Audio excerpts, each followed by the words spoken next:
Sarah figured out that by switching to MetroPCS, she gets 2 free smartphones. Your barbecue ribs are the best. Take the rest home with you, Sarah.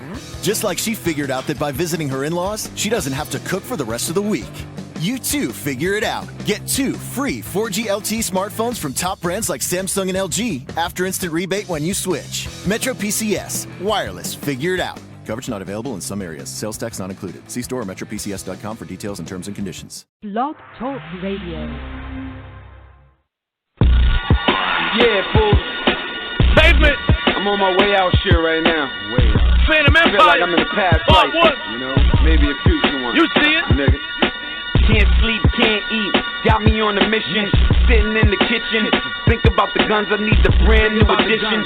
Now I need the level head. Demons on my back. Cause I'm thinking with the devil's head. Allah provide me the sword so I can cut the devil's head. He got a hold on the ghetto. We forever dead. Cause niggas walk around like zombies. It's us versus them and we can't even see they army. They coming through the airways. Internet bombing. They put the squeeze on like shaman. This shit is too deep for the dum-dums. Condos in the hood now. Fuck where they come from. They take the hood and disintegrate it. And got the nerve to say they motherfucking renovating. And got the nerve to say they motherfucking integrating.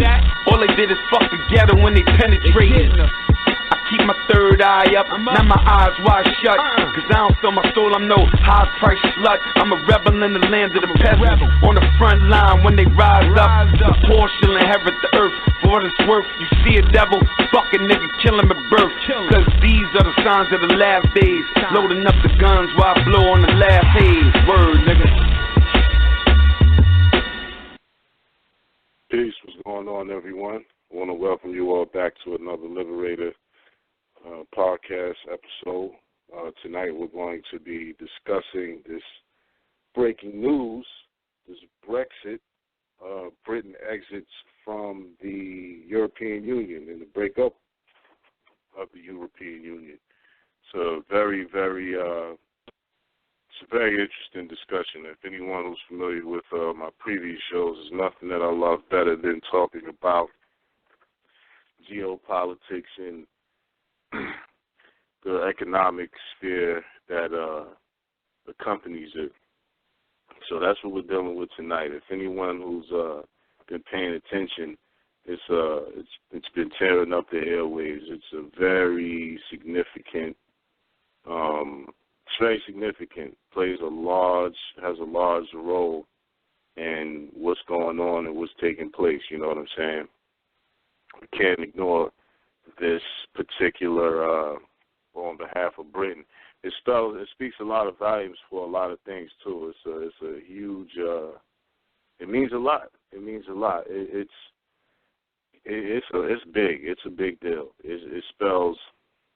It's a big deal. If anyone's familiar and pays attention to geopolitics, this is big news. This is big news for a lot of reasons. You know what I mean? For a lot of situations. So that's what we're going to be discussing tonight. So I hope everyone who listens in, everyone who will listen, it serves its purpose. You know what I'm saying? So I definitely expect everybody to, get a real good understanding tonight. There's a lot of discussion it's a lot of discussion that's dealing with a lot of different aspects of different things. You know what I'm saying? You're dealing with this election. It's important to this election. It's important to the economy. It's important to a lot of things people got to realize too is Britain colonized a large portion of the world. You know what I'm saying?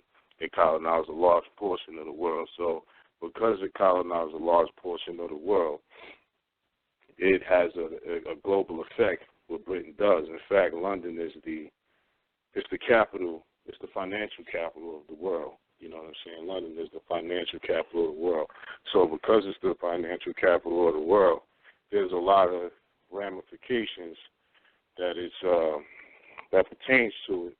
You know, being that it's the financial capital of the world, it has an effect on pretty much every economic system in the country and all over the world. There's an entity, Commonwealth of Nations. The Commonwealth of Nations is pretty much it's a coalition. I wouldn't say a coalition, but it's pretty much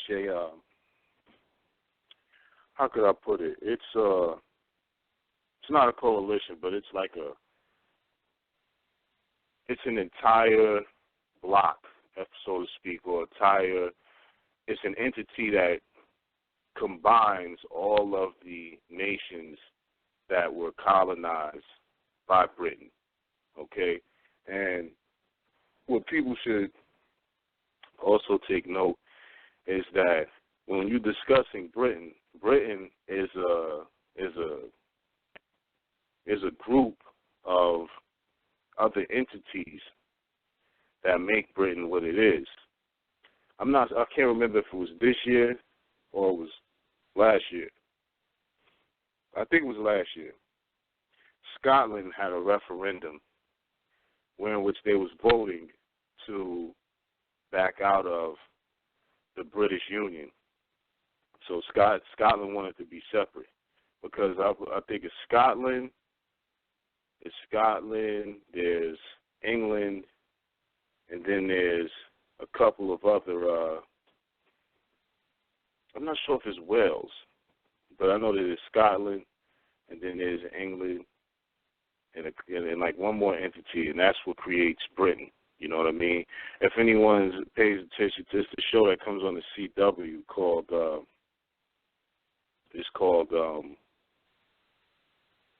Reign. It's called Reign, and it's about this season. It's about Mary, Queen of Scots. Now, there's poetic licenses. They say it's not exclusively based on the exact history of how things played out. So there's some artistic leniency they're using.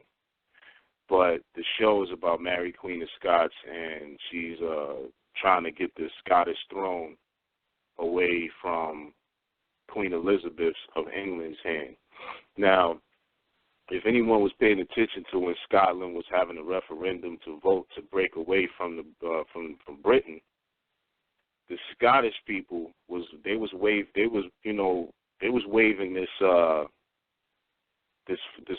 I would say Corsican, because that's when you look it up, that's what it shows. It shows a Moor with a bandana on, and it was on a white flag. That's what the Scottish people was, waving as their flag. I'm not saying that's the Scottish flag, but I know in all of the media and press that was pertaining to Scotland breaking away from Britain, they was waving that Moorish flag, and the Scottish people are now they voted largely to stay a part of Britain, you know what I'm saying? The EU. But now they're saying that they're going to revisit this vote to break away from Britain. And, it's a lot I got to say on this discussion. I'm not going to hog it all up. I just spent 9 minutes. I'm going to go to my co-host, Jad, and see what he want to share, what he want to put on the table. Peace, Jad. Salam alaikum, brother. What's going on? What you want to open up with and share with us for the night?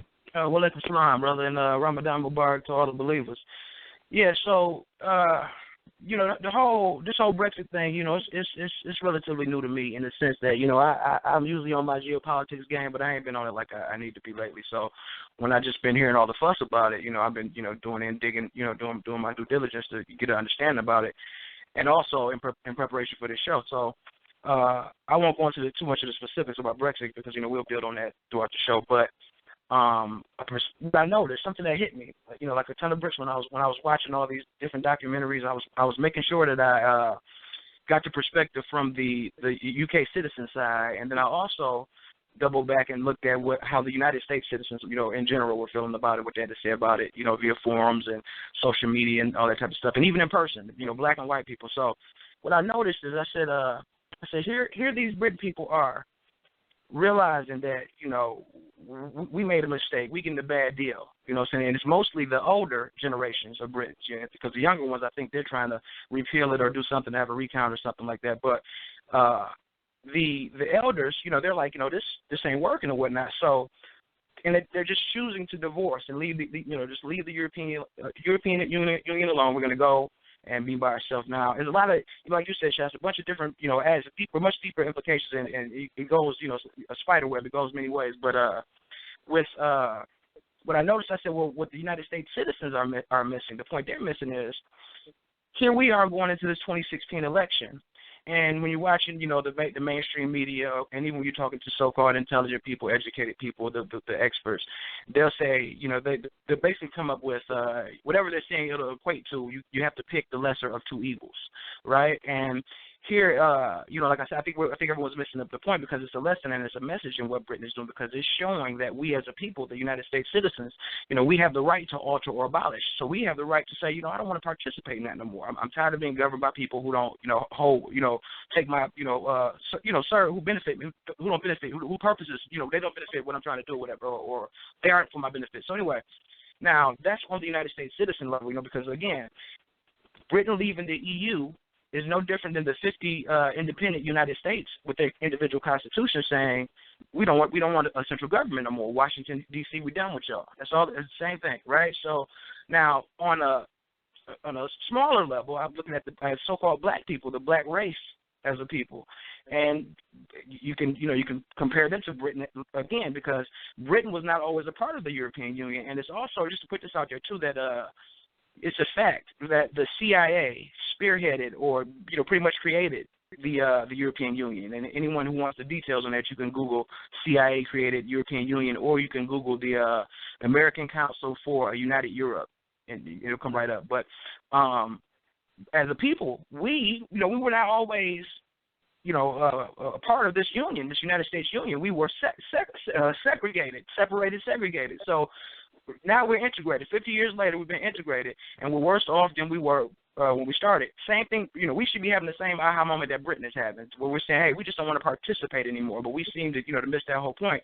And on another level, I find it funny that, if you get the point about what Britain is doing, they're separating from people that, they're separated from people that are unavailable, unaccountable, and untouchable. You know what I'm saying? And they want to govern themselves now. When we as Moors, this is what we've been contending for the whole time: sovereignty. Our own nation, leave us alone, let us do us, and right to self-determination. Our own people, and even United States citizens want to call us crazy and whatnot. So I just, it's a lot of dynamics that's coming out of this whole Brexit thing that's very interesting. And with that, I digress. Absolutely. Always a pleasure and an honor to hear your perspective on things. Definitely. Man, we're gonna get into some. It's gonna be good tonight. Let me go to Ilamir. Salam alaikum, brother. What you want to open up with? Alaikum salam, rahmatullah, barakatuh, Ramadan Kareem. I'm tuned in. I'm watching what's going on. It's about to pop off. It's really about to pop off. Dudes better wake up, pay attention to what's going on, because everything is a domino effect. That Commonwealth of Nations is actually categorized as an association. So what we really looking at is different levels of unionization or organization on the international scale, because all the states in the Commonwealth of Nations actually formally made up what was known as the British Empire. So it's a lot going on. And that's real interesting. What Jad just exposed the CIA's involvement with creating the European Union. That was a very key detail. And the other thing is people is tired of the banking system. The banking system is crazy. People is tired of it. And that's one of the elements that's involved with the vote to actually back out. You know what I'm saying? Is that people tired of the corruption. You know what I mean? It is what it is. And in retrospect of what's going on over here, that's very key. What Jan pointed out as far as with these different groups, minority groups, even some of the states. Texas wants to back out. Hawaii wants to back out. Both of them want their own independent sovereignty. They don't want to be a part of the federal union. But over here though, it's quite frightening. It's quite frightening to imagine a United States without a federal union, despite this, they talk about the lesser of two evils and stuff, despite the corruption on the state level and the Fed level. It's quite frightening to think of, for example, New Jersey, there being no higher court system than the New Jersey Supreme Court. That's frightening.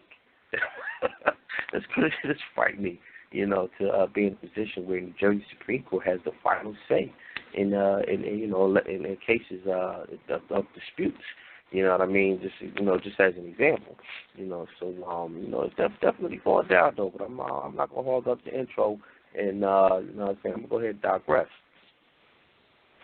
No doubt. Always, you already know, always an honor and pleasure to get your perspective on it, for real. You know what I mean? Well, I guess let's just get it to the meat and potatoes of this thing. You know what I'm saying? Like, all right, first things I want to throw out there is, all right, now I keep my ear to the street on this type of stuff. You know what I'm saying? Like I said, it's always a rhyme and a reason to the shows that we're doing. And what was interesting is we didn't get to have them on. We're rescheduling it. We're working it out. But the brother who wrote the book on Blackamoors, Africans in Tudor England, I'm someone who's very big on making sure our part of the story is always, we always shine light on our part in all of this.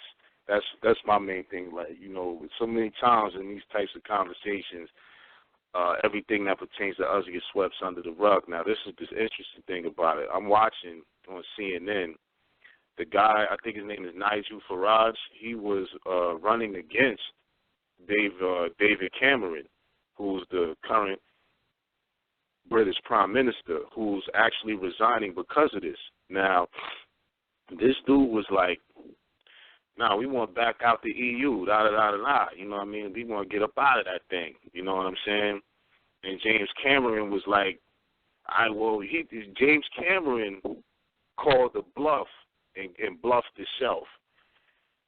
He was supposed to wait till after the election to have this particular vote, to have this referendum.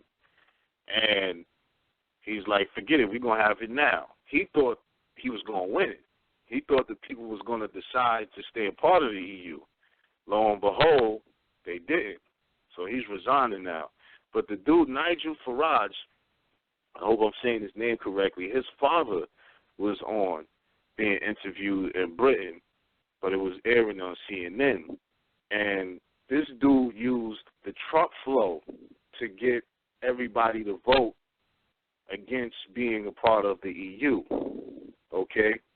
Now, he said immigration, and, the Turks are coming. It's a Turkish invasion. You know what I mean?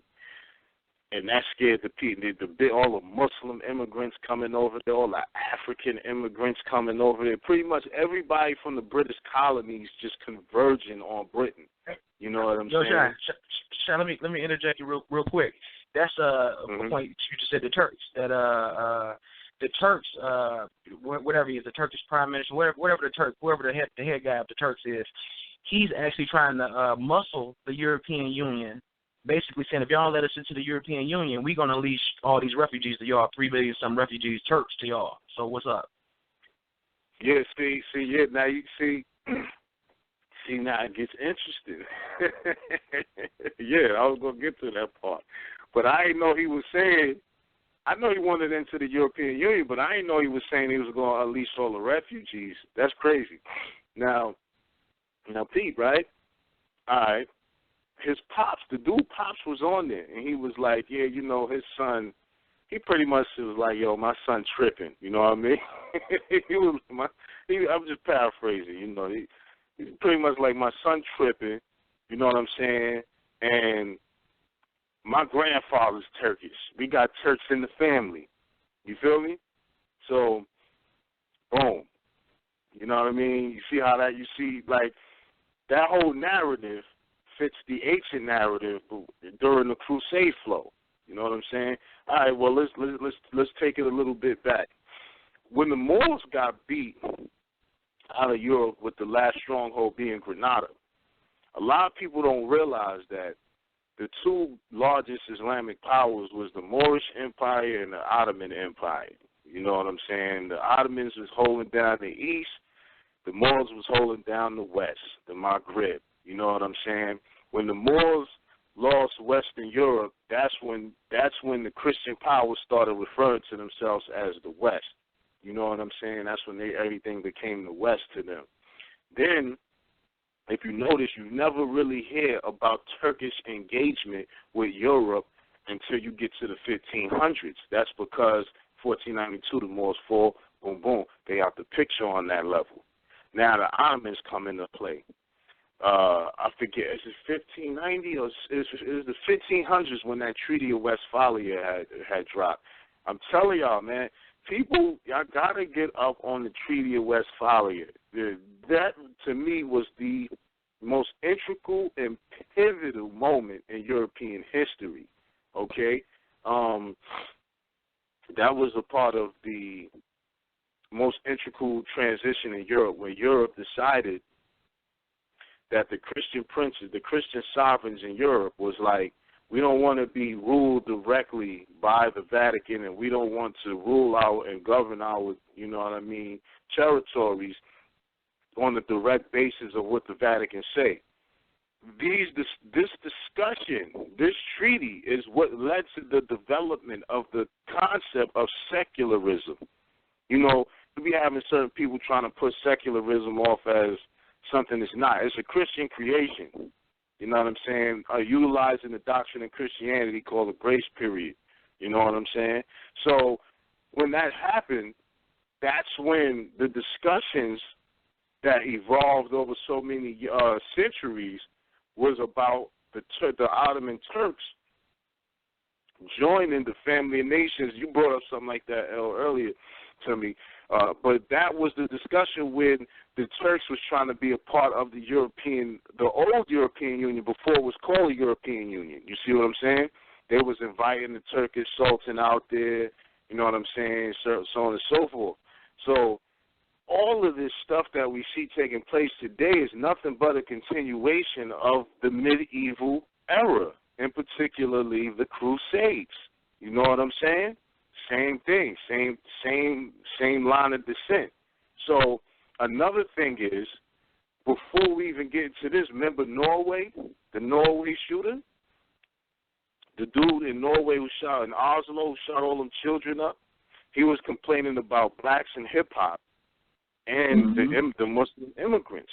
Now, the Europeans themselves have a situation on their hands where they cannot replace the population. They're not having enough children. You know what I'm saying? And the average Muslim woman is having, you know what I'm saying, 8 children. You dig what I'm saying? And they're migrating to Europe and replacing the European population. So what's happening is the European people, the pale siblings of humanity, believe that another dynamic to this refugee situation that's taking place is they're saying that the men are going over there raping the women. You know, sound familiar? You know what I'm saying? They're raping the women, and they're forcing their way of life on the people. So it's the whole Trump thing, because when it popped off, Trump came through supporting it. Trump stopped at Scotland like, yeah, we're going to do the same thing in the U.S. The British, we're going to create a new dynasty. This is what Trump was saying, we're going to create a new dynasty of trade and commerce, and our ties with Europe and Britain to be strengthened. You know what I'm saying?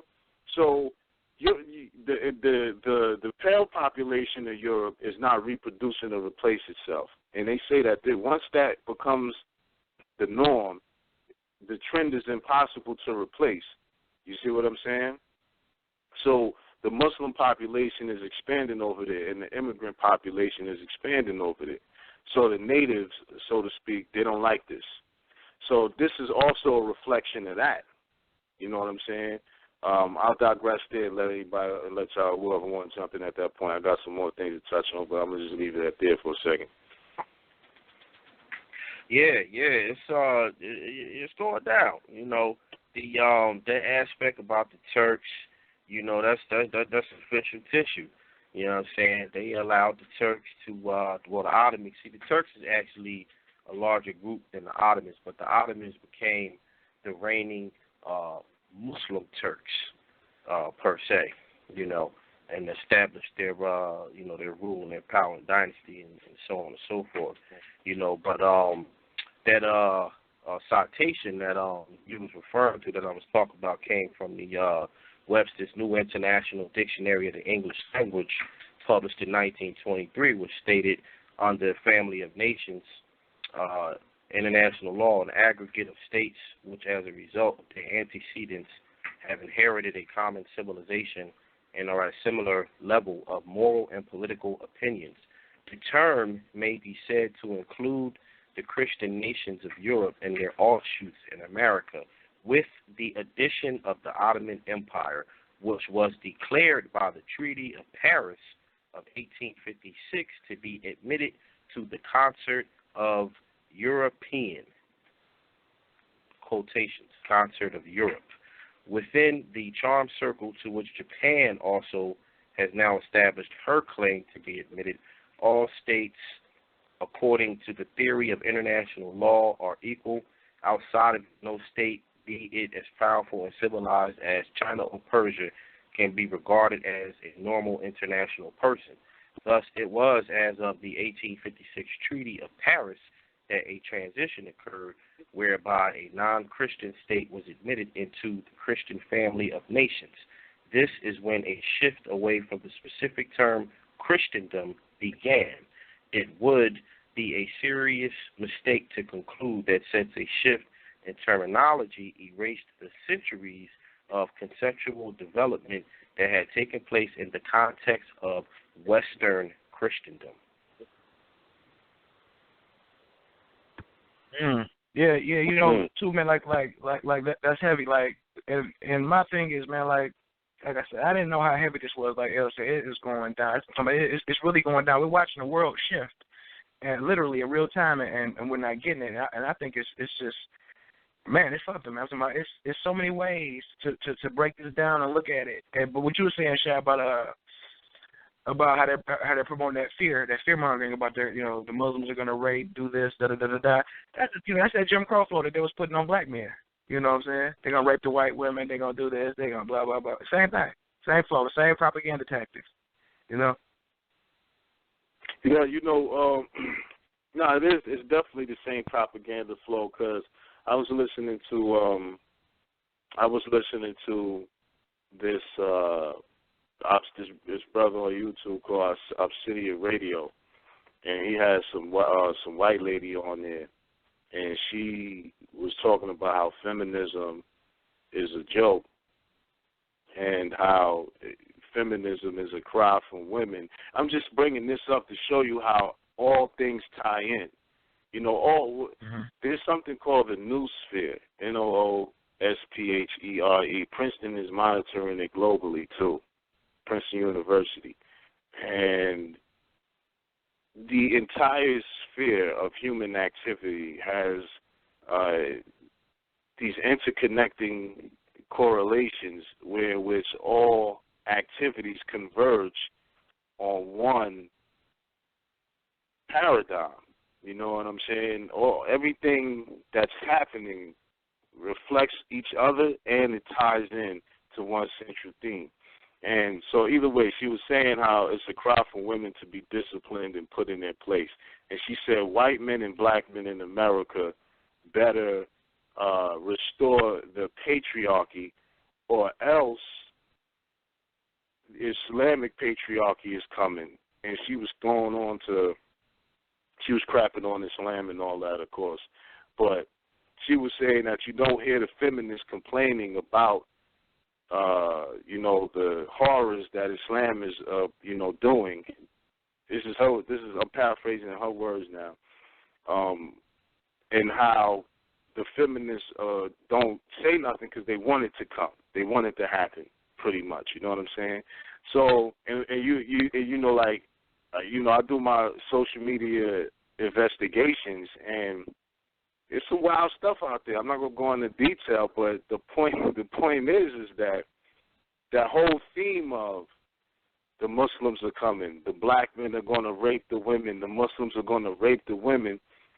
This has always been in the psyche of the pale male siblings of humanity as their calling card. Look at Dylan Storm Roof. What did he say? What prompted him to do what he did? He said they're raping our women.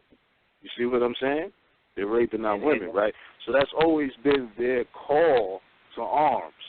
You know what I mean? Mm-hmm. And it's the same thing that's happening in Europe. Now you got France talking about backing out, Spain talking about backing out.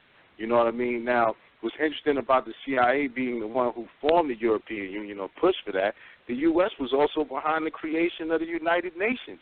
So what we see is these super unions are now decentralizing, which when we go back to the show we just had, we're dealing with Ethereum, we're dealing with cryptocurrencies, which essentially is dealing with the decentralization of the monetary system and the democratization of money and how money is transmitted. You see what I'm saying? So all that plays a role too. Like I said, the banking element is also there. People not caring, there's a lot of elements of what ties into why people wanted to break away from the European Union. But the one that got the people up off their behinds, the one that got them out of the seat and hit the polls and say, we're going to vote, is the threat of Islam and the threat of immigration. And xenophobia is what they used. But see, over in Europe, because they dealing with different nations, they don't use race. They using xenophobia. It's different nations. Here in the U.S., they're going to use the term race. But we know, according to Supreme Court law, that race is synonymous with nationality. You see what I'm saying? Flow. So, go ahead. I just said it's the same flow. It's the same flow. Yeah, just different terminologies. Different xenophobic descriptions for different geographic locations. You know what I'm saying? Different geopolitical jurisdictions use different geopolitical jargon. You know what I'm saying? Right. So, them two elements that you're talking about, the complaint about the blacks, the complaint about the Muslims, this is all nothing but a regurgitation of the doctrine of discovery flow. It's just broken up. Go. You know what I'm saying? Whereas their forefathers would have just simply said Moors. Their descendants break up the description. The description they had for the Moor skin color was black, and the description they had for their belief system was calling them Muslims or Muslims, or Mohammedans.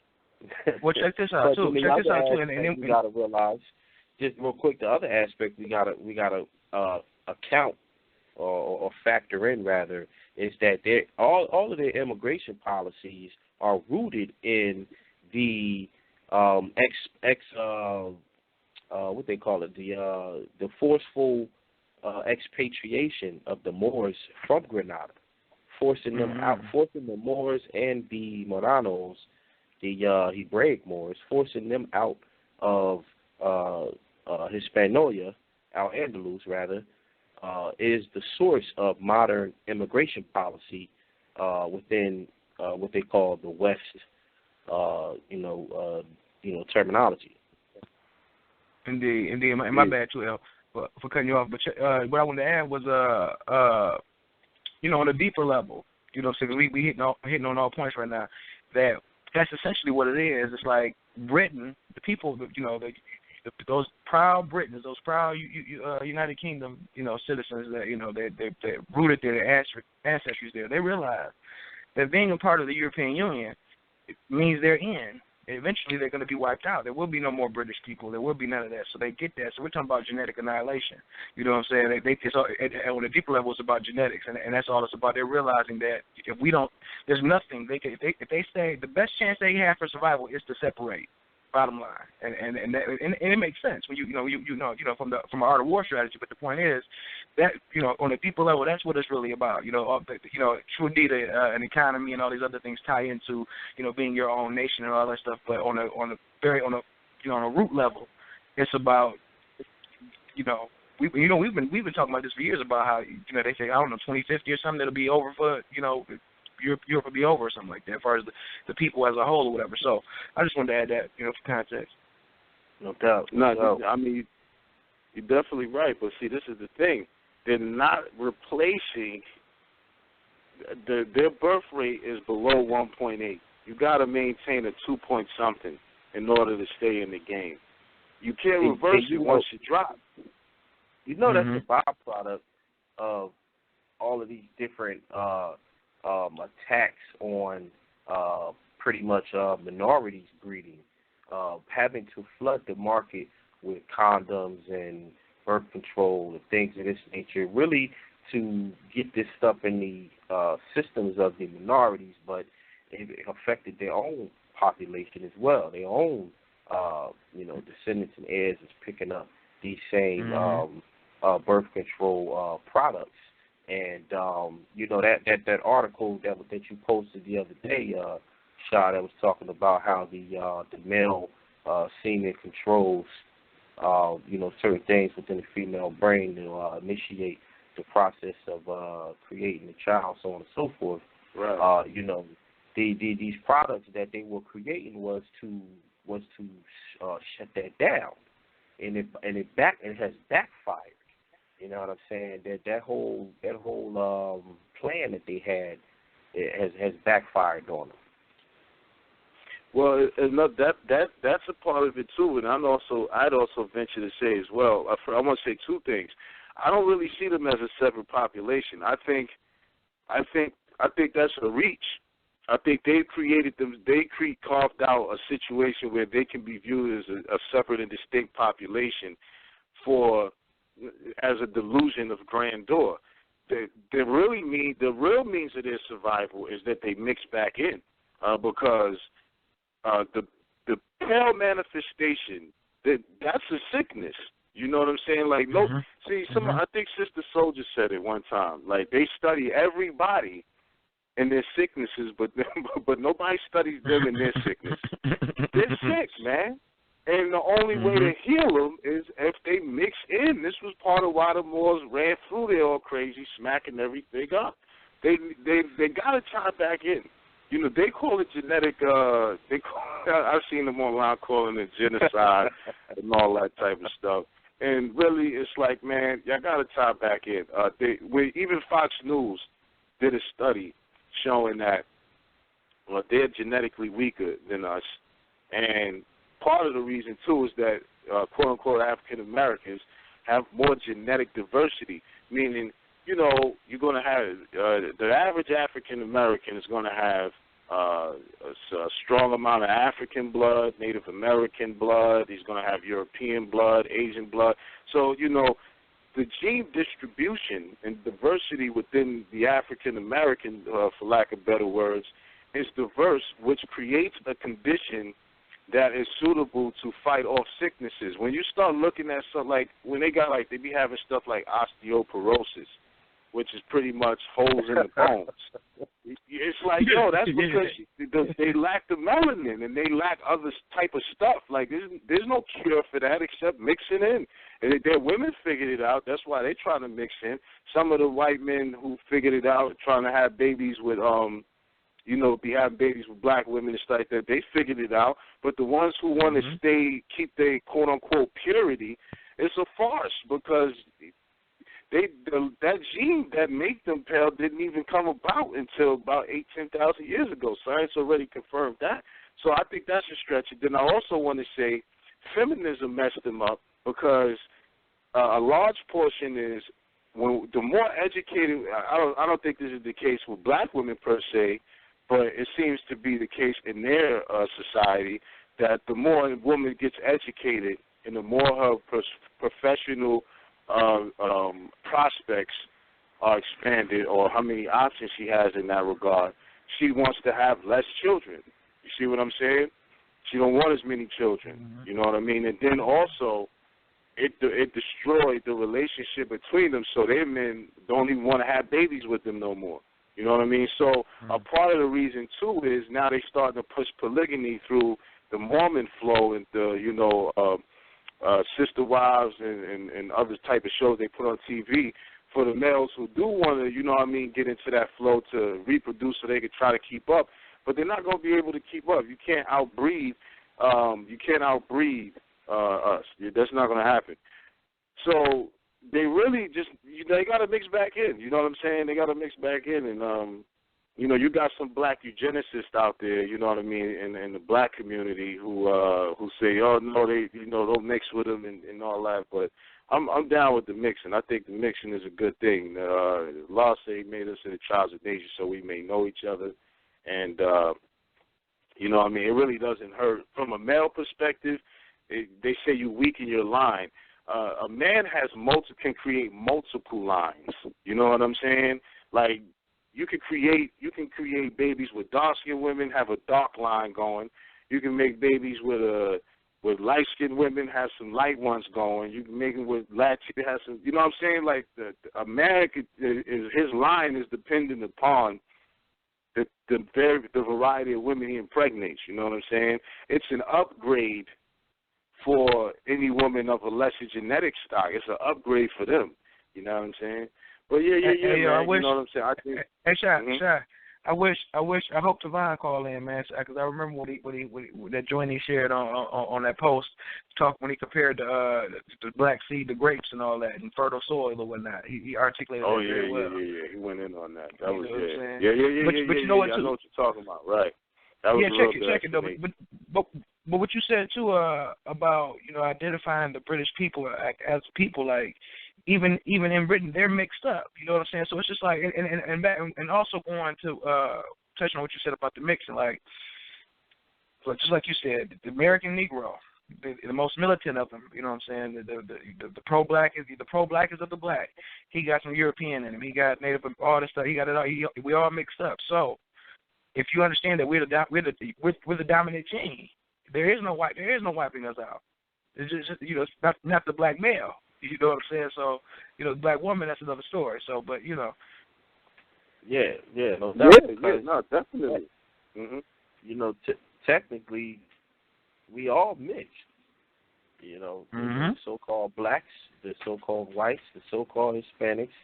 Everybody has a diverse genetic makeup, irregardless of their physical expression.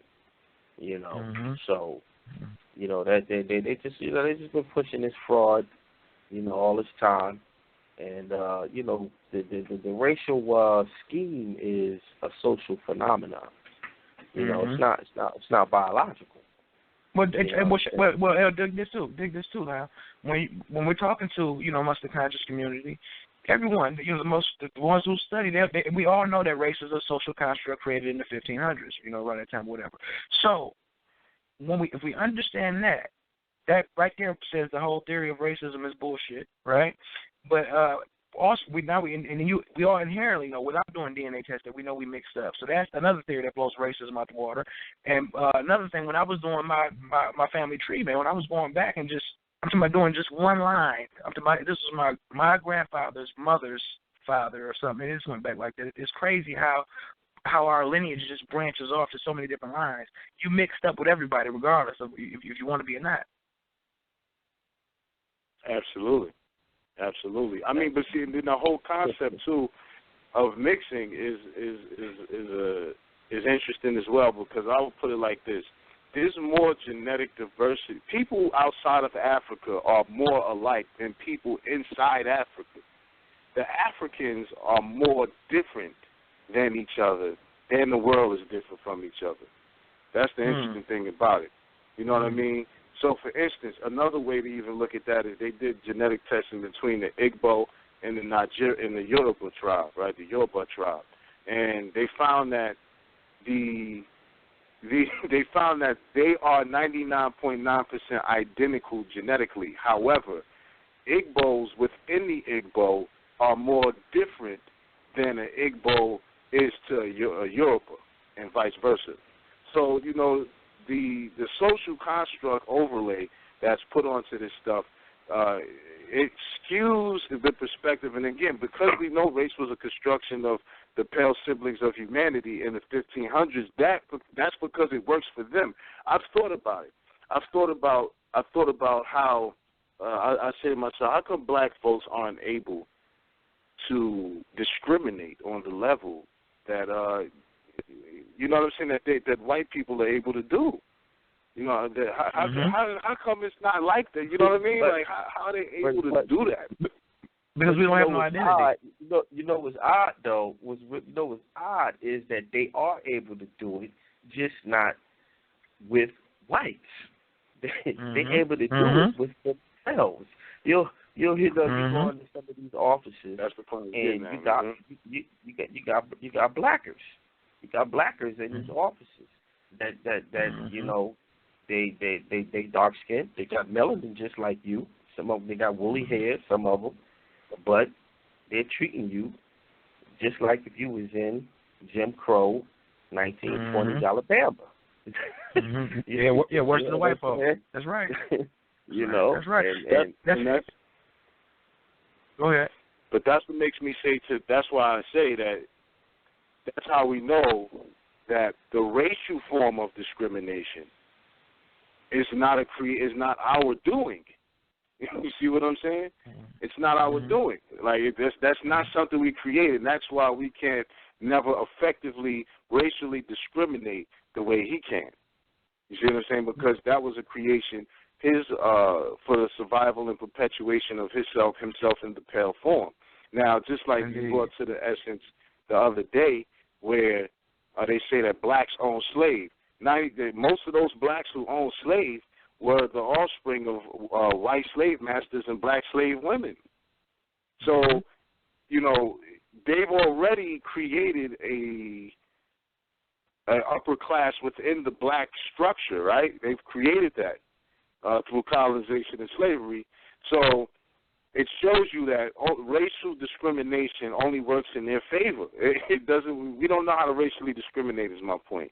We are more likely to discriminate against each other than racially discriminate, and it's been that way even before the creation of racial discrimination in that form.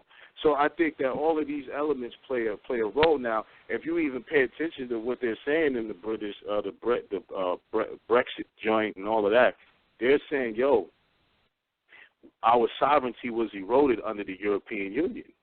You see what I'm saying? So they're talking about sovereignty and nationalism. You know what I mean? And when you bring up, what about what happens here if the federal government is nullified? And, well, one of the major things is two major things: this gun control discussion and the recent law that says the Supreme Court, where they eroded the right of saying that being stopped for nothing and getting searched and the warrant being found legalizes any other type of search that you know what I mean, gets incumbent upon you. And Sotomayor, the Supreme Court justice, said that that's more evidence that this is a police state.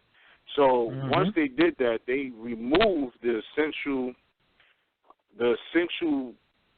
foundation that creates this federal government aspect. And the interesting thing about it is the state's constitution is supposed to have more rights for the individual in it than the federal constitution. You see?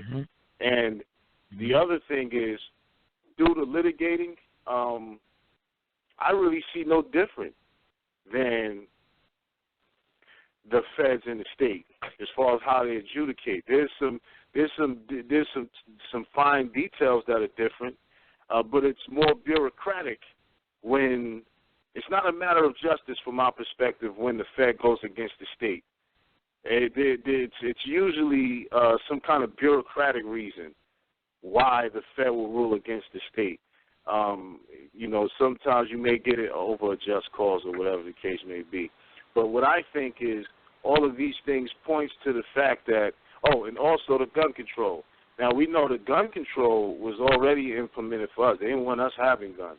But they say specifically in it that the guns is for rebelling against the government if they get out of control, if they become tyrannical. So the people that the citizens or residents of the several states, and Vermont and Maine was on that list too, that wanted to cede from the New Hampshire as well was that wanted to cede from the Union.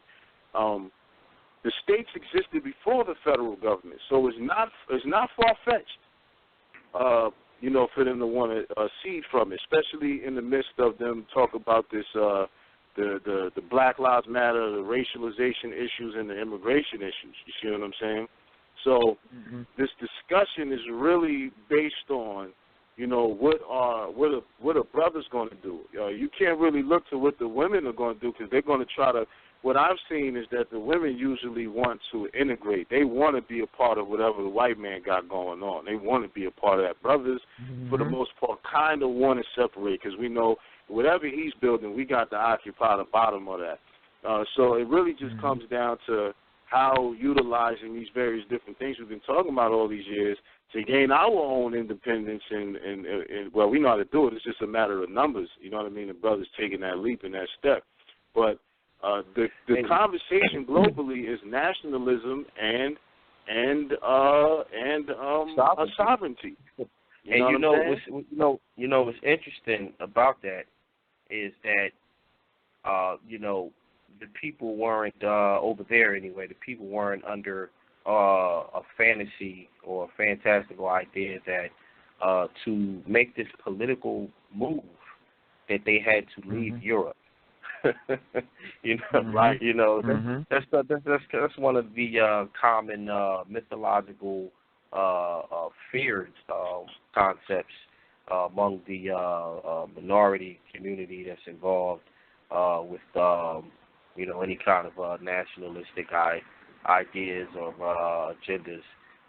Have a perspective that they cannot live in this geopolitical jurisdiction if they cede from their 14th Amendment citizenship.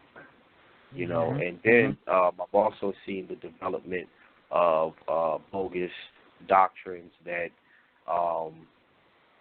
say that they're not citizens, so there's no need to expatriate or renounce and back out of the political jurisdiction because they're not citizens, but they have all the credentials that only citizens are entitled to have. So it's a very curious, peculiar notions floating around out there that essentially destabilize any effective mediation on these issues when it comes to particularly black men, so-called black men, getting their political systems together and exercising their sovereignty and to make self-determining their own futures. Now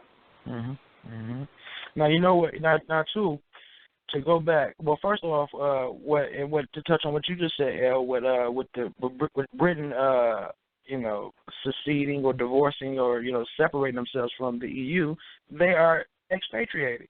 Nothing more, nothing less.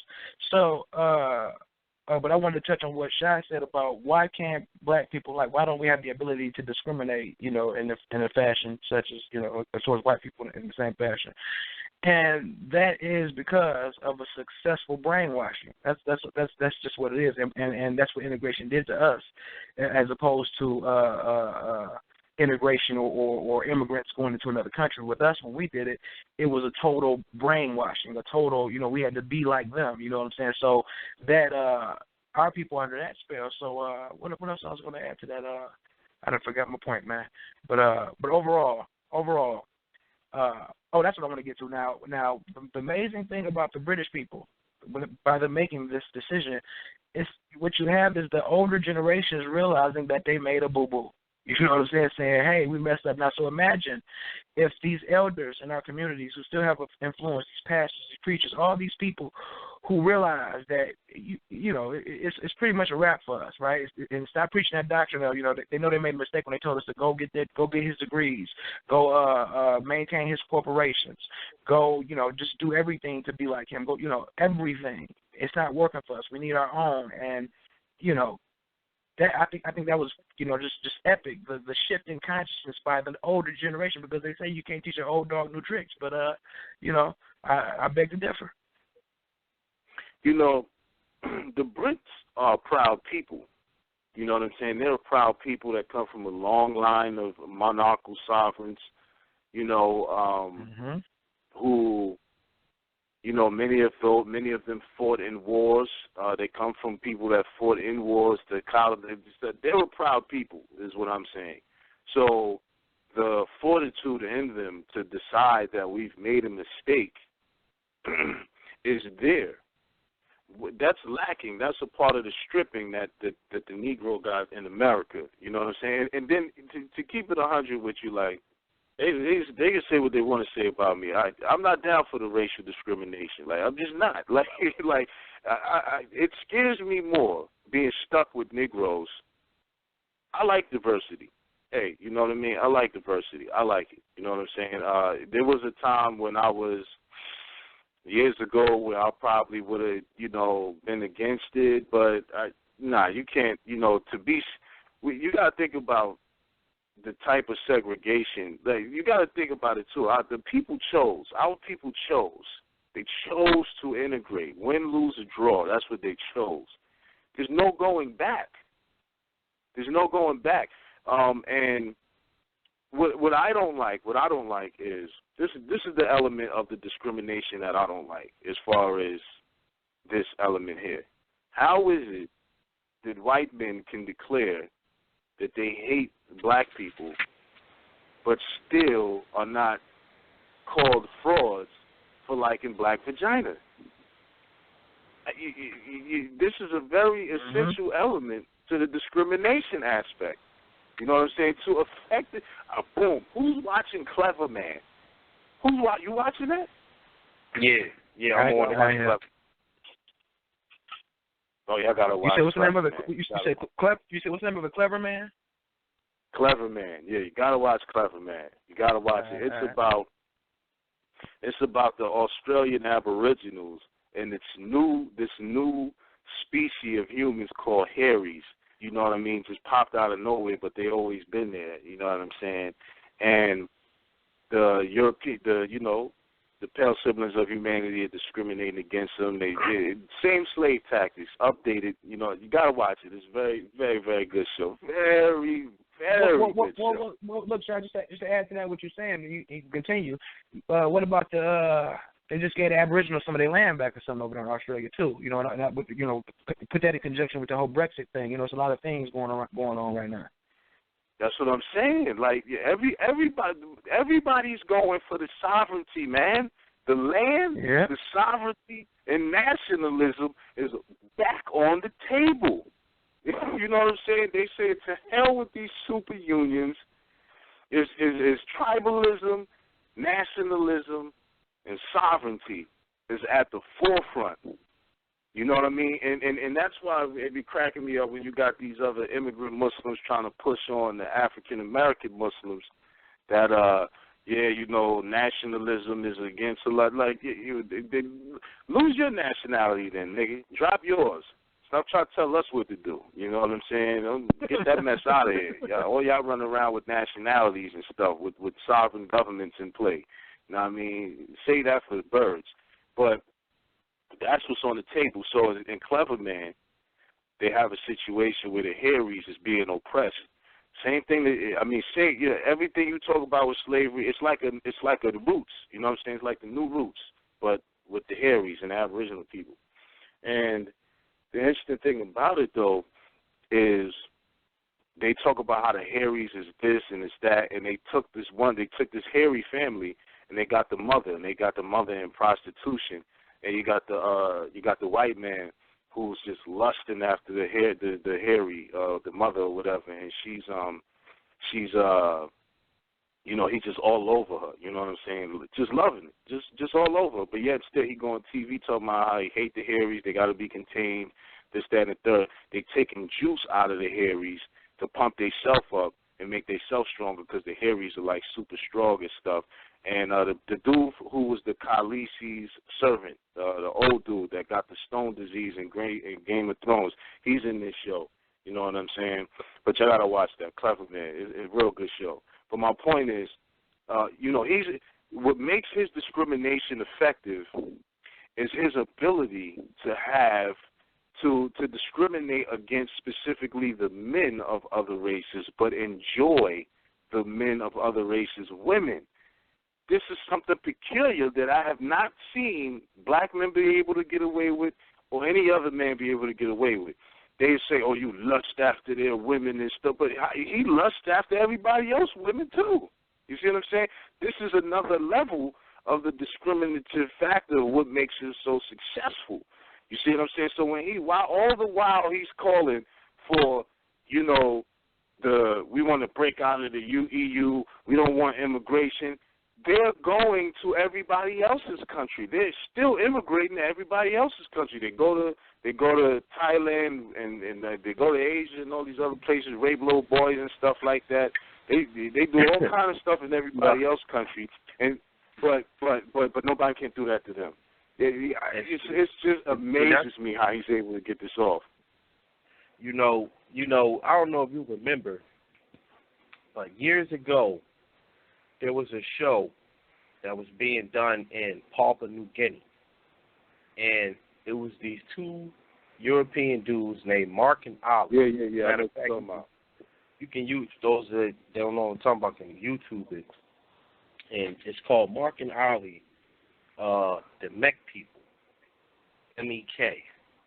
And when I watched it, it was virtually, my just watching it, having the knowledge on colonization for the last 500 years, the various different stories of indigenous people meeting, bumping heads with European colonists, and this show was it was on TV. It was like on the National Geographic or something like that. But these videos are modern versions of those stories. And when I saw it, I said, they're out there soaking up the Mech people's language, culture, and customs so they can take that land and colonize it.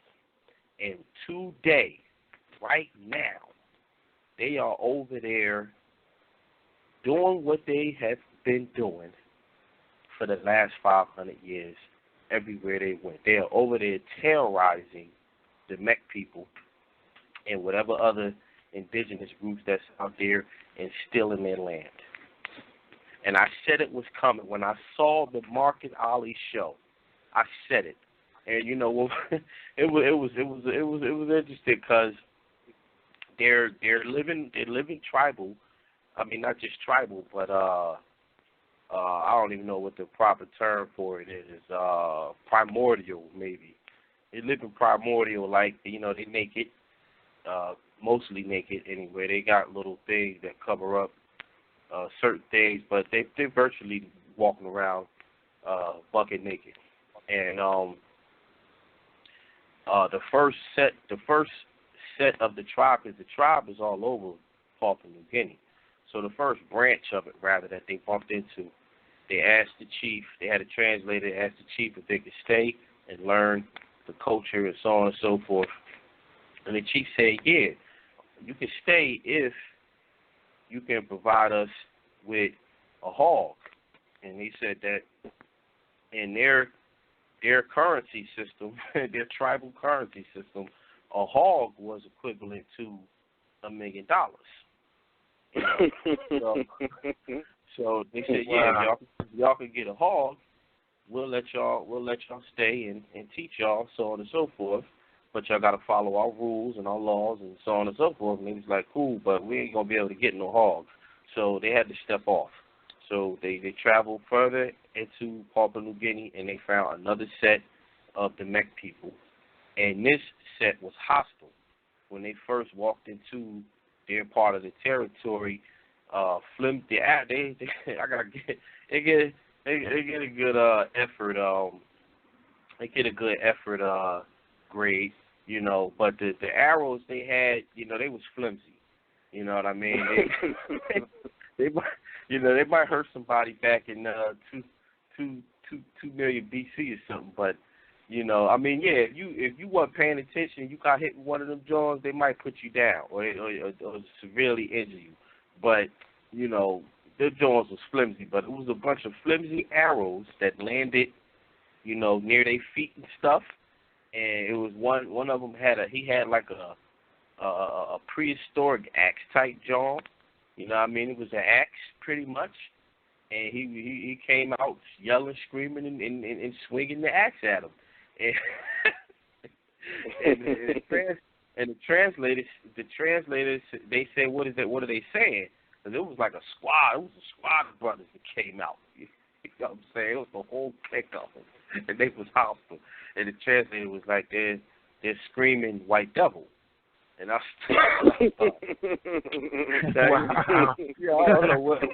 don't know what their language is called, but the translator said that whatever they were saying meant white devil. You know, I found that interesting too. You know what I mean? But they couldn't stay there. The chief of that clique was like, hell no, y'all can't stay with us. Y'all gotta keep it moving. You know what I mean? So they kept it moving. They kept moving and finally found a chief that would allow them to stay within the community. And this the way the chief had his system popping, he had all the females. The females were generally segregated from the males. They had two different sections where all the women stayed in one area, and all the men stayed in one area. And Mark and Ali had to stay in the area with the men, and they had to get naked. So they had to dress the same way everybody else in the tribe dressed, and eat and all of that. Everything that the tribe had to do, they had to learn all that stuff. But this is about 10 years something later, and anybody Google it right now, you'll see that they are over there trying to take the Mek people's land. Over there killing Meks and other indigenous groups in Papua New Guinea right now. You know what I'm saying? Just pointing that out there. See, I think the most effective thing that he's able to do is his process of learning the systems of the people he's conquering. He doesn't brainwash himself and lose what his mission is. And plenty of people try to attempt that with him. We're going to get in the system and change it from the inside. And you just you can't. You get brainwashed into thinking like him when you learn his way. As opposed to when he's learning your way, he's not getting brainwashed by your system. You know what I'm saying? But I want to bring Brother Hondo on real quick. Peace, brother. What's going on? What you want to share with us? Hey, shalom, everybody. Shalom. Thanks for having me on. Hopefully everybody can hear me clearly. Peace. Now, I've been listening in. I caught the part after 20 minutes, after the first 20 minutes of the show, man. Y'all going in. I wanted to add something I haven't heard anyone mention. Maybe I'll mention it in the first half, but whenever specifically Europeans in this case have impacted any group, the first thing that they do is change the marriage customs. Okay? And it's always first done through indirect action. It's not like they come in, they kill a few people and say, okay, we're going to change your marriage systems. They do it slowly by affecting the women. And one of you guys actually mentioned the tearing down of the indigenous female population. But I actually worked for one day. I worked for I used to be in the golf industry, and I worked for a guy who was a Marine tank commander. And I told him about my work in polygyny, and I remember asking him a question. I said, okay, I know that you deal with heavy equipment, you go in with tanks, y'all destroy stuff. I said, but do you think that will have a bigger impact on someone invading? And this is a white European man. I said, will it be more impactful if you go in with tanks and destroy everybody, or if you go in and over several generations you create a dysfunctional foundation by changing marriage customs? And he stopped and looked at me. He said, well, if you change the marriage customs. He said, because what we do with tanks and guns and bombs, he said, that's always temporary. He said, well, if you change the marriage customs, he said, that's full-scale warfare. Now, this is a military man, and it immediately clicked in his mind that if you change the marriage customs, you change everything else. So everything that y'all mentioned actually emanates from marriage, okay? Because none of that stuff will happen if you keep strong monogamous and polygynous marriages. All that other stuff won't even happen because you're going to have all these family units, clans, tribes, and then communities, villages, nations who are going to repel all that stuff. And you may lose a few, but you will not have the dysfunctional aspect except in a small percentage of the population. And they, historically, and I got this in my next book where I talk about exactly how invasion affects families. You will find that the small percentages of people who are negatively impacted, in that case, will be shunned by the majority indigenous population. But let me give you an example. When Europeans began, of course, they made contact with indigenous Americans on the eastern shores of what we now call the U.S., but 2 generations after they began these full-scale wars, okay, it was straight-up combat, all right, what they began to do is change the marriage customs. It actually took a couple of generations. They didn't start actually doing that immediately. And then they started to change the clothing. So what you wear, of course, has an impact on your tactile senses. And that's why you will see indigenous Americans talk about, oh, well, you're wearing the white man's clothing because you got on these fancy shoes. What they call in the UK, they call it bespoke. You got on these fancy shoes and these vests, and we know though as Moors that it's okay to adopt certain clothing styles because it may or may not be harmful to the psyche. It just depends. But that everything was progressive, but it all started with the family unit. That's it. I just want to add my little 2 cents. No. You're absolutely right, because I was going to get into that, but I touched on it a little bit when I was talking about how a large part of this referendum is a backlash in dealing with the fact that, and even Jad touched on it, where they're trying to preserve their lineage. You only preserve your lineage through the marriage-based type system, and they're having less children to replace their previous population, whereas they're having about 1.6 or 7 babies, and you got to maintain a level above 1.8 in order to replace the previous population. And this the Muslim immigrants are coming in, the women are averaging 8 to 10 babies in one woman, you know what I'm saying? And then you add polygamy on top of that. Now, the other aspect is, like I brought up, that's why they're promoting polygamy amongst themselves now, to try to bolster those numbers. But just leading into something I was going to say, he's most effective because he's able to affect the women of these populations.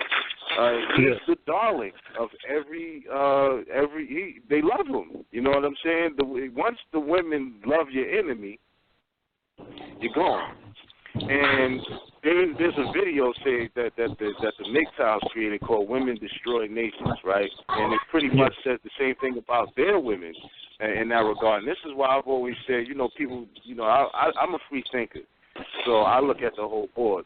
This is why I always say there is no defeating him with the stick with your own kind mentality. You're not going to outwar this guy. With the tanks and stuff, he took it to another level. He get immigrants to come in and join and help bolster his technology, because that's another element people want to ignore, especially the Brits, is that where would your country be without the immigration of these people? You know what I'm saying? But the thing is that he has to be bred out. Go ahead. No, I was just saying somebody mute their phone. There's a lot of background noise coming. You heard me? I said there's a lot of background noise, so somebody need to mute their phone. Oh, some background noise? Yeah. I got the phone muted. Go ahead. Okay. Yeah, I've been on mute already, so it ain't mine. This is me, fellas. Go ahead. I'm muting the phone. Did you hear everything I said, Jed, or did y'all hear everything I said? Yeah. No, I definitely heard you. It was just some background noise. I heard everything you said. Keep going. Okay. My bad. All right. Yeah. Yeah. So no, I'm just saying, man, he has to be. That's the most effective thing against the dude. If breeding him out of existence, which they call genocide, but it's really healing their sickness, which is kind of what the Moorish agenda going up in there, and was one of the agendas the Moors had in the first place. You know what I'm saying? But yeah, you know what I'm saying. They changed that. They changed the whole flow of how your marriage system is, and it's kind of common. The women of the enemy, women are attracted to the men's enemy, man. You know what I'm saying? So unless you keep the women sequestered and completely away, you know what I'm saying, you don't stand a chance because they kind of always going to side with your enemy just to rebel against the men. I mean, this is what history is proving. But what you was going to say, El? No, I was just going to say that, that all of that is just the physical manifestation of the biological warfare. You know what I'm saying? But that, this goes back to that article that talks about what happens when the male semen reaches the female brain. You know what I'm saying? And they've had second generations to pretty much indulge their genes into the overall majority of the female population, and what became the British colonies, and the Spanish ones, right. Mm-hmm. Also too, man, like what Hondo added, man, that was a excellent perspective, man, about the marriage, because, like me personally, I look at it from different angles, but the way it was articulated is brilliant, and that's essentially what they've done to the black community. I'm talking about just disrupted. You know what I'm saying? Just from slavery till now. Technically, it's how they created the black community. The black community, we all know, it's a creation. Mm-hmm. They created it specifically, which concurs with what Brother Hondo was breaking down. As an example, the Virginia statutes were enacted, the miscegenation and child support laws that developed from white males breeding with African and Indian women came out as a result of all of that intercourse. You know what I'm saying? Because what was taking place was they was dropping these babies, and there were laws under the English common law for child support back then. So to circumvent having to comply with the English common law, they enacted the statutes that made any child produced from a black woman a slave, automatically a slave. Any child produced from a black woman is automatically a slave, so that the slave laws would trigger versus the child support laws. Therefore, they were able to circumvent their obligations under the English common law for child support by having their offspring classed as slaves. Another element to that is after slavery and during the Jim Crow era, it became increasingly important for them to impose upon, quote-unquote, black men the inability to breed with women that were non-black because they wanted to keep this slave line perpetuated. The more black men impregnated black women, the more slave babies were being born. It's in this book. I forget the name of it, but it specifically talks about how they disenfranchised black men politically and economically, so they didn't have the capabilities to breed with women outside of the black slave women, so that the babies that would be born would be free. Because if back in those days, if a black man had a baby with a non-black woman, the child would be born free and not a slave. See, that's what's going on today. Like, people mad at Kyrie Irving, for having that party with all the snowflakes in it and no chocolate in there. And it's all coming from that era. You know what I'm saying? What's manifesting today is coming from that era. You know what I'm saying? So that's that. So you mean to tell me, L, that the slave masters were liable for child support under the English common law, but they circumvented it by making a slave law, meaning that any child born from a black woman's womb was a slave, therefore circumventing and nullifying the application of the English common law that they were bound and legally obligated to pay child support to. Correct? Precisely. That's crazy. I got to get the bombs on the show so I can play that. Bong bong. That's exactly what they did. Yeah. That is an example. That's an example of what Brother Hondo was talking about. What he was talking about as far as how they, the marriage laws and all of that stuff developed. You know what I'm saying? That's part of the example. Indeed.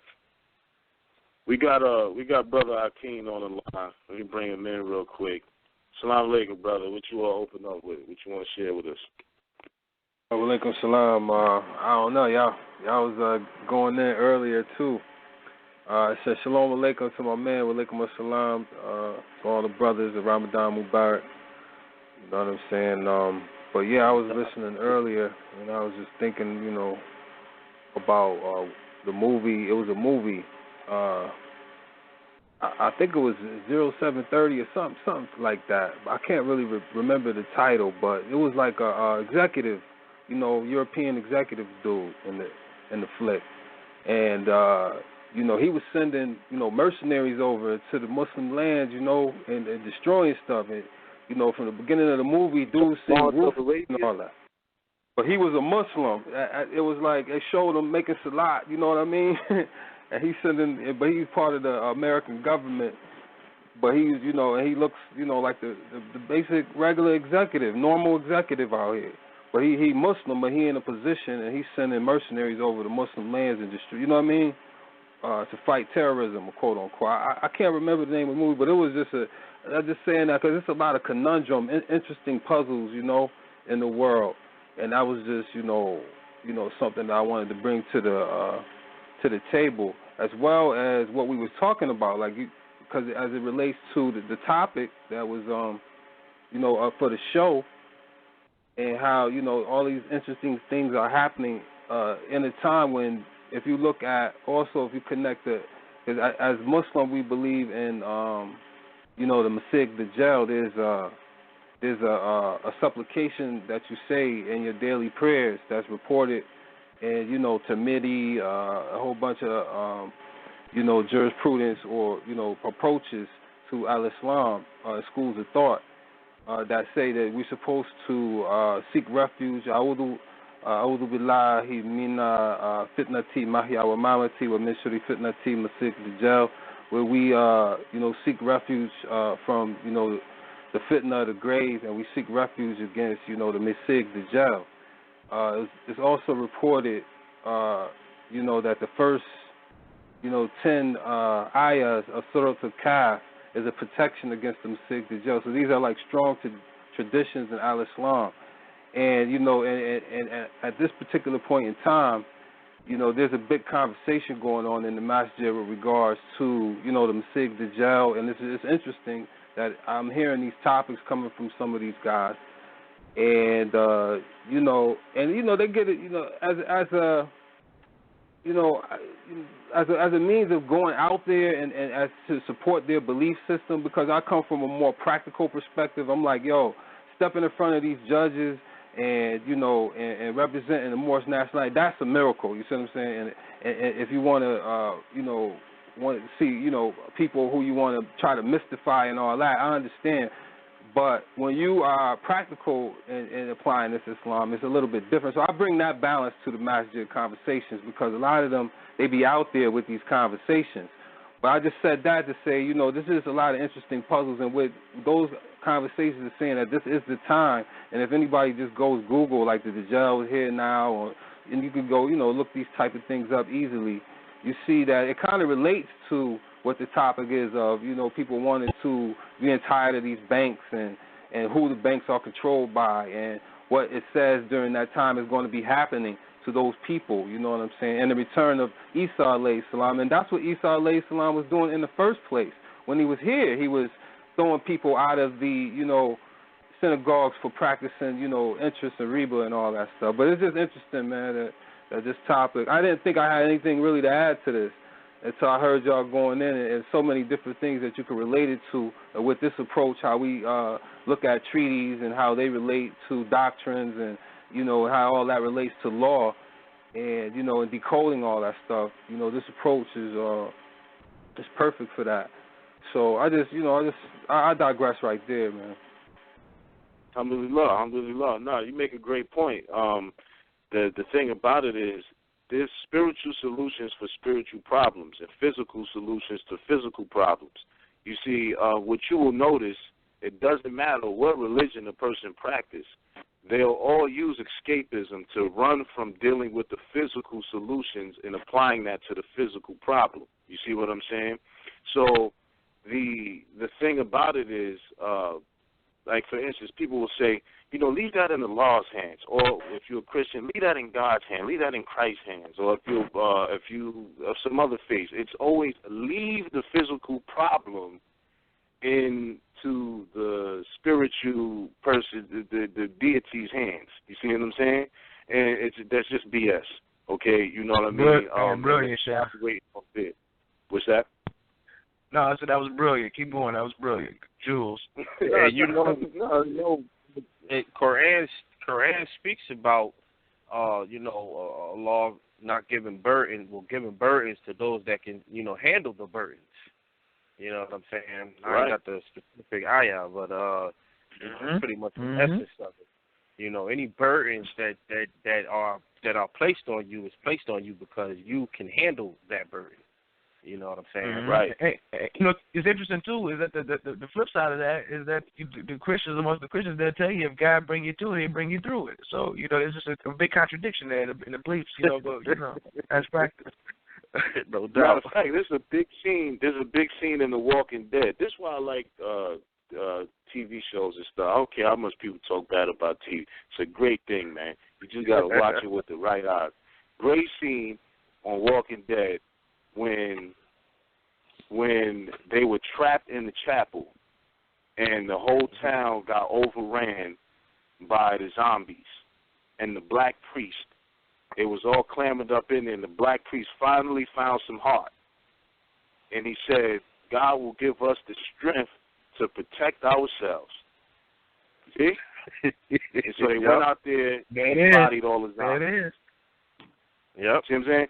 So my point is, what attracted me to Islam in the first place was, number one, Islam in the 60s, 70s, and 80s, and when I was growing up, it was a whole lot different. It wasn't this sucker soft stuff going on with a lot of these, a lot of this stuff. And I think that has a lot to do with these immigrant Muslims coming in and being the face of Islam, knowing that they did a lot of selling out just to be here and to be citizens. They don't want to upset the U.S. government for fear of being called a terrorist, so they just do a lot of ass kissing, you know what I'm saying, and leave it, and not dealing with the physical problems that's supposed to be dealt with. Like, for instance, my time going and traveling to different masjids in the country last summer, they let the Muslims know that, white supremacist groups are gearing up to attack y'all, you know what I'm saying? Then all of a sudden, all of these immigrant-type Muslims is running to the black masjids, you know what I mean? Yeah, we in this together, Aki, we in this together. It's like, now we in this together? Like, you know what I'm saying? So the whole point is, we got physical solutions to physical problems, spiritual solutions to spiritual problems. The reality is that most of the Muslims do not know Islamic history. They study the Rashidun Caliphate, they study the time of the Prophet, sallallahu alaihi wasallam, and they study these other elements, but they fail to study the actual 1,400 years or 1,200 years or so of pure Islamic history with the different Islamic sovereigns, how the treaties and how government and how things was transacted. And this is why they have no clue on how to maneuver. They've relegated Islam to just the 5 prayers and to the 5 pillars when the daily life is more than that. So when you talk about these discussions, this is why Islam comes up still, because they don't want Muslims coming to their country no more. You see what I'm saying? However, they still want to retain the freedom and the right to go anywhere in the world and terrorize those people. Or go, like, you would not have a Syrian refugee crisis if it were not for the United States and the European powers trying to oust President Assad from power so they can put a central bank there. You see? That's why they went there in the first place. There's no central bank in Syria, Iran, and Venezuela. I think it's Venezuela. Yeah, that's what Chavez was, right? Yeah. You know, so the whole point is, in Cuba, you know what I'm saying? So the whole point is, that's why you have a Syrian refugee crisis in the first place. You see what I'm saying? So they cause a problem, and then they try to present the solution. So this is, but the British people is like, we don't care about none of that. We want our sovereignty, and we don't want these immigrants coming here. But what they don't realize is how much they actually depend on immigration to keep their country afloat, because you got to look at it. Look at what the effects this is going to have on the economic system. When you look at what these countries produce, what's the United States' top export? Pop culture, entertainment. That's their number one export. Their number one, you know what I'm saying? And they claim it. And then another thing is they say it's food, but the food is GMOs. You know what I'm saying? Like, it's healthy food. You know what I'm saying? So then when you look at these other European nations, what are they exports? They're not exporting any real thing of value. France said if it wasn't for Africa, they would have. If it wasn't for taking African resources, France would have been washed up. You see what I'm saying? So all these European powers are taken from South American, African, and Asian productive, resourceful countries and lands to keep themselves powered.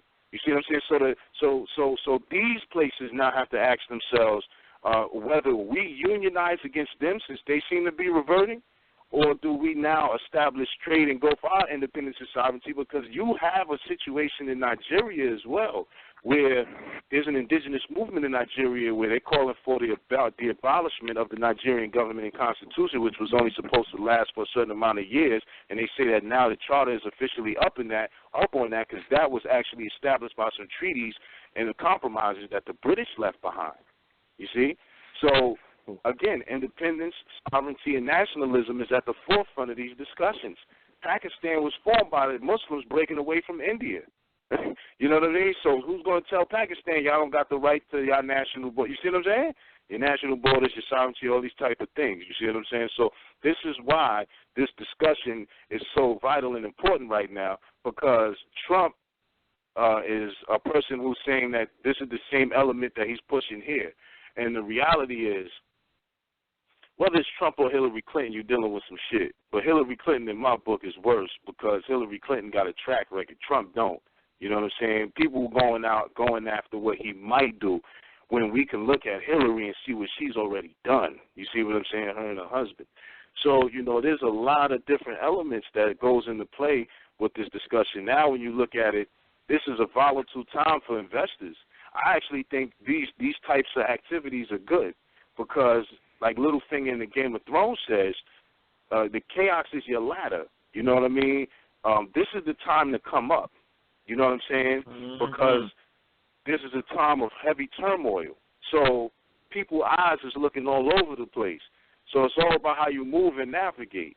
Because when you even look at a lot of the other Moors, a lot of the other Moors don't even take the position we take as far as going for the independence and the sovereignty and all that stuff. They say they're Moors, they're Moorish Americans, descendant of Moors, but they're not Moors, and they want to be good citizens, and you know, they want to be subjects and integrate more, you know what I'm saying, to this type of situation. So we already know that's a losing cause. You see what I'm saying? That's a lost cause right there. You got some of them talking about call themselves pushing infiltration of the government, Moorish American infiltration of political offices and government positions. And you know what's interesting about that is they think that they're doing something that the larger quote-unquote African-American group hasn't already done, and that them doing the same thing is going to have a different effect, because they self-identify as Moorish American. I mean, shit crack a BS. You know. Great point. Yeah. You know, great point. We had the situation. Go ahead. My bad. No, I was just gonna say there's an example with those that one. It was a whole clique of Moorish Americans who were correction officers in New York. And it's very interesting. That they would want to take those types of positions when the number one inmate is the quote unquote black male. Just generally, but it just reminds me. This is a reflection of when you think back to the movie Life. They did a great job on it. If anybody watched that movie Life with knowledge of the Jim Crow laws and stuff, they understand that movie, they was on point with that movie. I don't know, it kind of might have went over people's heads because it had that comedian flow with it. But either way, though, if everybody remembers the Gunline Boss brothers, there was two brothers that were given rifles. They were prisoners just like the other brothers, but they had that special status where they were able to use the rifles. And if you remember, they shot the effeminized dude. Yeah. The one ain't want to leave. He ran across the gun line, and the one brother took a shot at him, and the other brother hit him. So those just like the predecessor to the modern correction officer. You got that KRS-One track. 30 years and 40 years ago, there was no black cops. So on and so forth. So that plan has turned out to not be effective. They had a video a couple of weeks ago with some New York police officers complaining about how they was being forced to bring in quotas, and based on that, they was going to go out and target the most politically weakest people. The people that they know they could corruptly violate, and nothing was going to happen. There was going to be no retaliation, no effective retaliation that would make them unsettled about violating these people's rights. You know what I'm saying? So all this stuff is it's tied in. So it's all related, interrelated, overlapped. You know what I mean? It's all connected. Yeah, and my bad for cutting off your wisdom there, but I was going to actually, you just hit it right on the head. When I was interjecting, I was about to touch on these Moorish correctional officers. I'm talking about, and some of these Moors that we've engaged personally, you know what I'm saying, who would go back and forth with us about this doctrine and the Noble Drew Ali flow and all that stuff. And these guys are correctional officers. I mean, in NY, in Chicago, all over. And it's like, what do you think you're going to do? How are you going to, what are you going to spread the Moorish doctrine further? The Moorish doctrine is already in the prison system. So what are you really doing? That's just amazing to me, man. And I actually think that stems from fear. It's kind of like a last-ditch effort. Like they then gave up, so I'm going to go get me a job. I'm going to get you sucker. Real quick. I'm going to get you sucker. You remember that part where they asked him when he got out of jail, they asked him what happened to the revolution. He said, man, we came down here with guns to take over the government building, and we left out with government jobs. Yep. There you go. You got that new movie, Free State of Jones. I saw that post that I got to check that. Yeah. And that's relevant to the same discussion. You know what I mean? The guy that did the movie, I think he's doing an excellent job showing the diversity within the Confederate States of America. Because that's what they did. They when the North pulled the move they pulled, they was like, well, we're gonna start a whole new government. You know what I'm saying? Start a whole new country, a whole new government, and created a constitution, and so on and so forth. They ceded. You know what I'm saying? They backed out the Union, and that's why they're called rebels today. They call them the rebel flag. You know what I'm saying? So but they tried to cede. Yeah, I'm interested in seeing this Free State of Jones. Yeah, I'm definitely interested in seeing that. Hey, you know what? Too, it's interesting too, Shad, that you said that about the Game of Thrones reference about chaos. because what we're seeing is with the Free State of Jones, they released the movie Independence Day 2, The Resurgence. Britain is proclaiming its Independence Day. So it's that time right now. So who, it's like, again, the world is a stage and everybody's an actor. Who you going to be?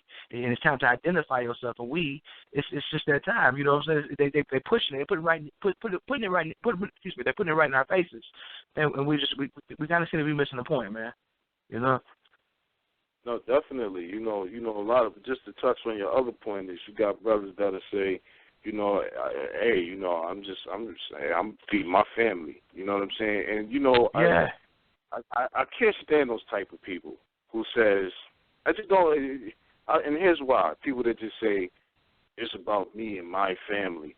It's like you don't live on an island, okay? And let's strip away all of the other stuff. You know what I'm saying? Let's strip away, let's say we back to the caveman era, to the jungle era, right? You have children, right? Who's important? Who's more important? Priority list. Your children and your wife or your brother? Right? Now, it's tricky because it's like, your children and your wife is the replication of you, right? Your progeny. You bound to protect them, right? Okay. Well, protect them by yourself against roving bands and raids of other men who are banded together and organized. It's not going to happen. Brotherhood is supposed to be above all because there's no way to protect the women and the children without your brothers. You see what I'm saying? So the concept that Negroes be having about, I'm going to do what I got to do to feed my family, that is a mentality that is anti-brotherhood because it's propped up, it's just as bad as the illusion of feminism. It's propped up on government jobs, private sector flourishing, and all these other mechanisms. If you live in a world where everything is chaotic, and you're up in your prime rib, and everybody's hunting for your head, how you going to protect them by you just yourself? You see what I'm saying? So this is mentality that brothers have towards brotherhood and having a brotherhood that works for itself instead of the interest, instead of against its own interest, is what creates this situation where we can't never get nothing to do because everybody only thinking about themselves. Which you should. You're responsible for you and yours. However, you cannot protect you and yours without brotherhood. When you look at the Fraternal Order of Police, fraternity is brotherhood.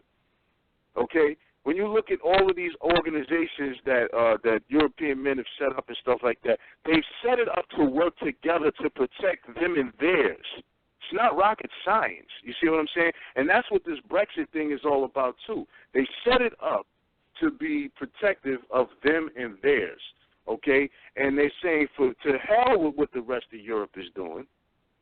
You know, we care about what we got going on. And there's some logic in that, but it also weakens them.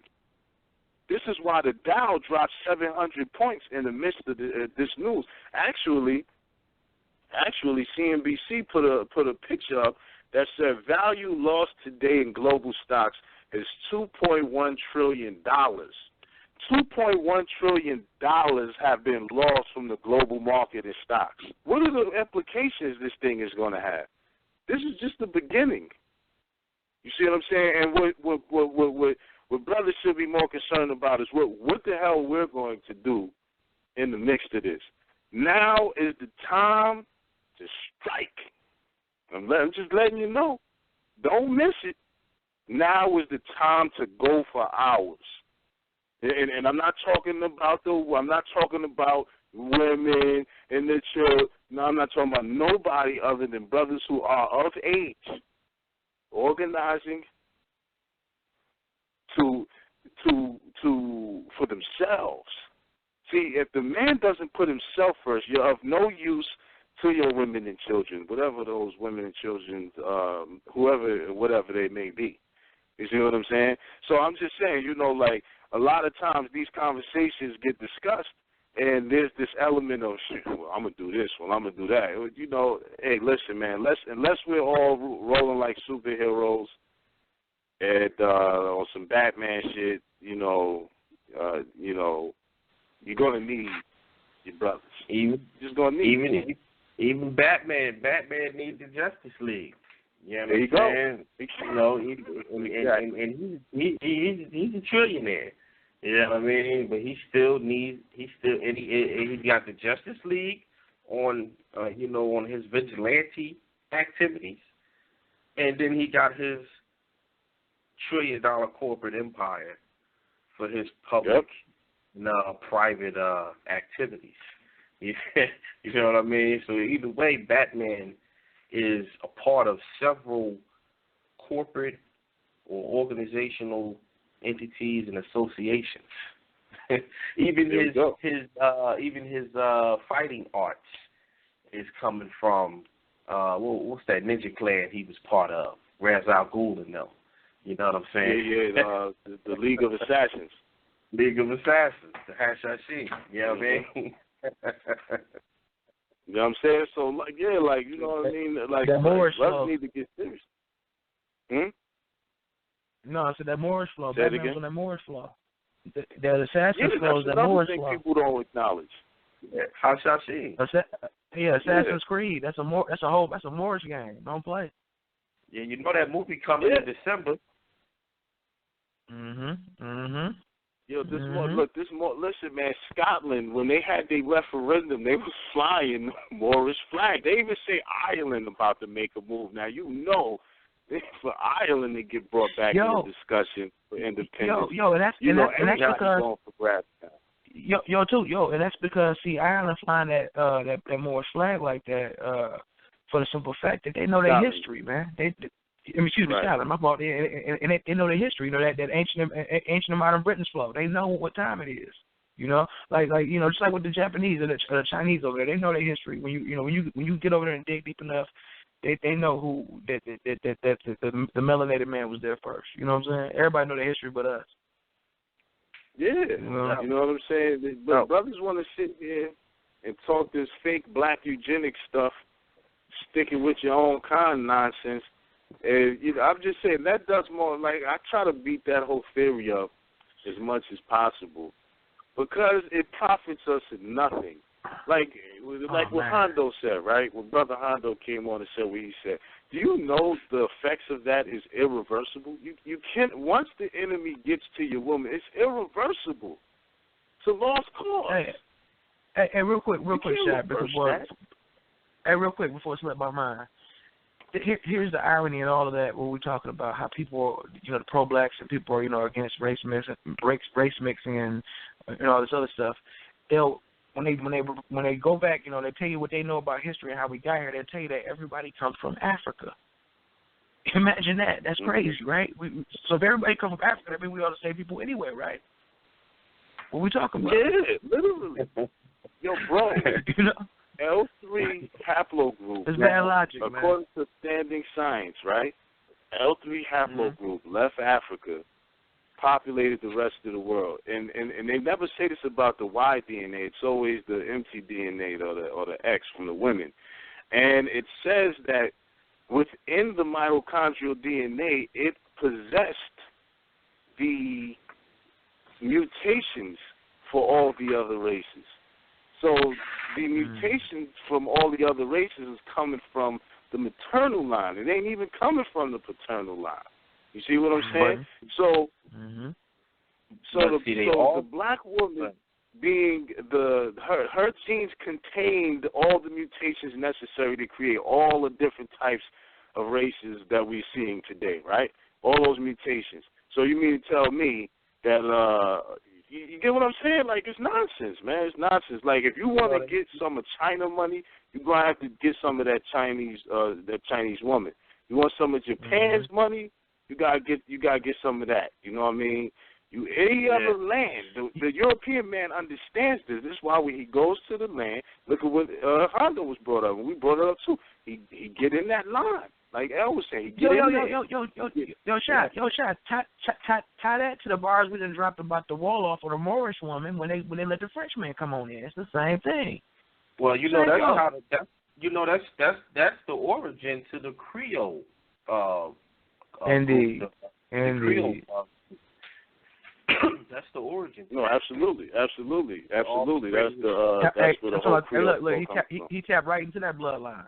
Tap right into it. I heard you earlier, Sean, talking about Hold on, real quick. That's the bloodline that created Beyonce.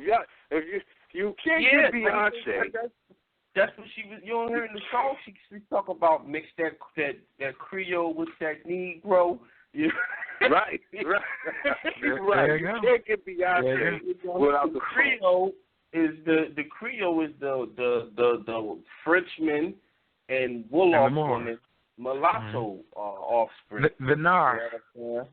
So but when you was talking about what was that show? Rain. You was talking about Rain, because I watch Outlander too.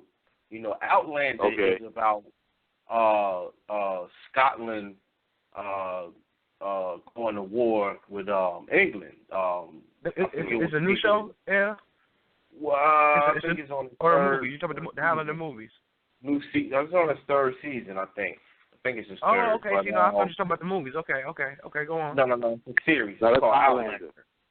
But it's about Scotland going to war with England.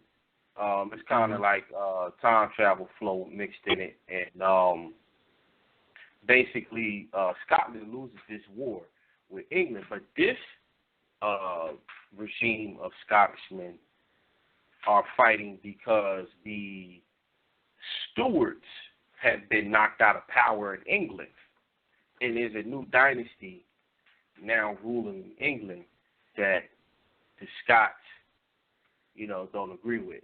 And the son, the King of Scotland is the son of the King of England, and but it gets into some of the stuff that leads into what's taking place in Reign. Reign is like after this era, you know what I'm saying?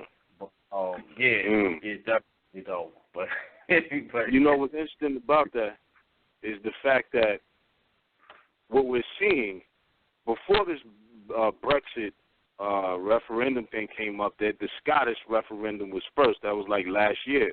It's flying that Morris flag. So the issue is old beefs are back on the table, even internally within these countries. So now that Scotland voted to stay a part of the EU overwhelmingly. So because now they backing out, they like, you know what? We bringing this. We won't break away from Britain. We bringing that back to the table. So they're going to re-vote on that issue again to break away from England. So you won't have a Britain no more if Scotland breaks away from the British Union, because the British is a collection of the Scottish, the English, and I forgot who else. And what's interesting about Scotland is it's named after Scotta or Scota, which was one of the daughters of Akhenaten. That's an ancient, I think that's an ancient modern British, but that's a fact. You know what I mean? So the whole point is, old beefs are back on the table. Old conflicts are back on the table. They never did. They just got unionized to fight a bigger threat. So now they're revisiting these old beefs. And so this is why when people try to say, slavery in the past, no. With the mistake that the Freedmen's made, they didn't start their own government. There was a window of time where the states was deprived police powers over us. We had a chance to make a government then, and we failed to do it. Yeah, that was the Corsican flag that they was flying. The Scottish flag is blue with a white X across of it. Matter of fact, there's a site called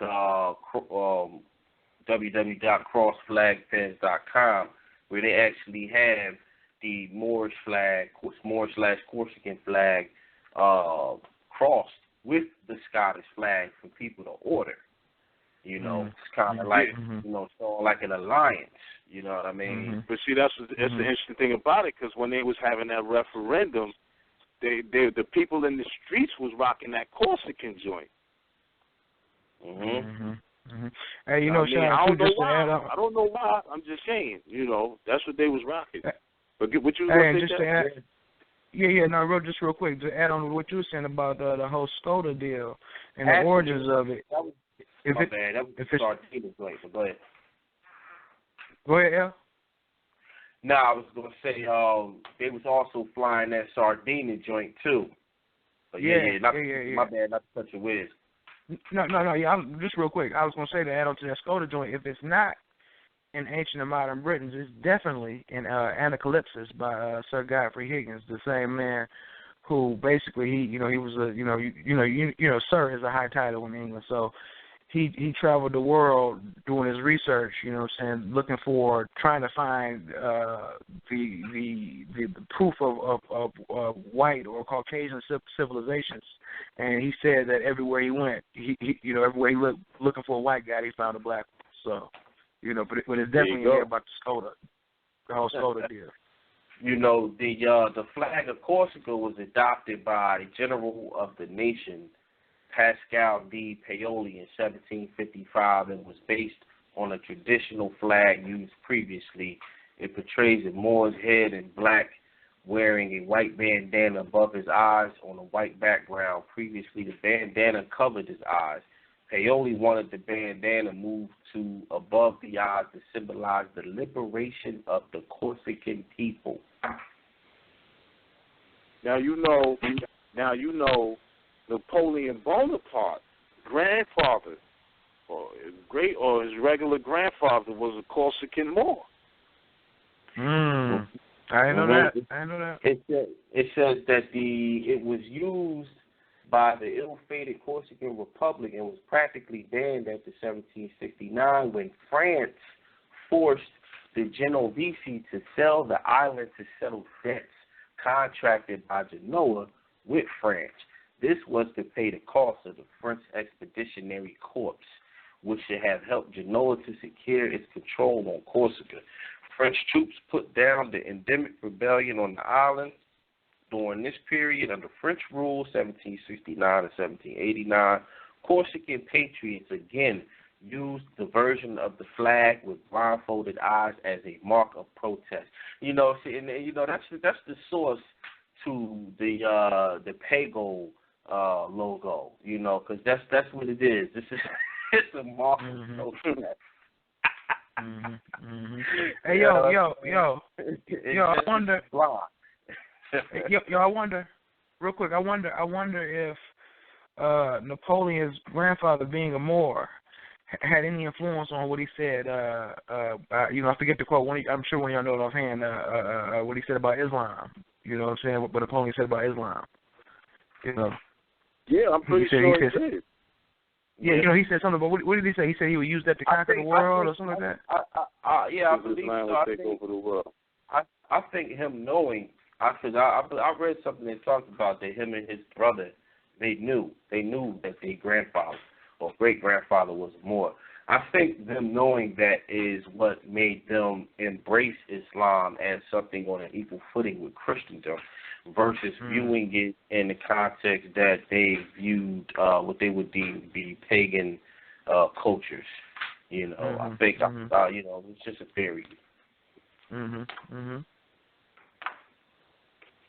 Yeah, you know what I mean. So it's like it's a lot of this. A lot of this stuff is Well, hold on real quick. Let me just say the show is going to officially end in 2 minutes. If you're listening and you want to get on the line and you got something to say, the calling number is 917-889-8220.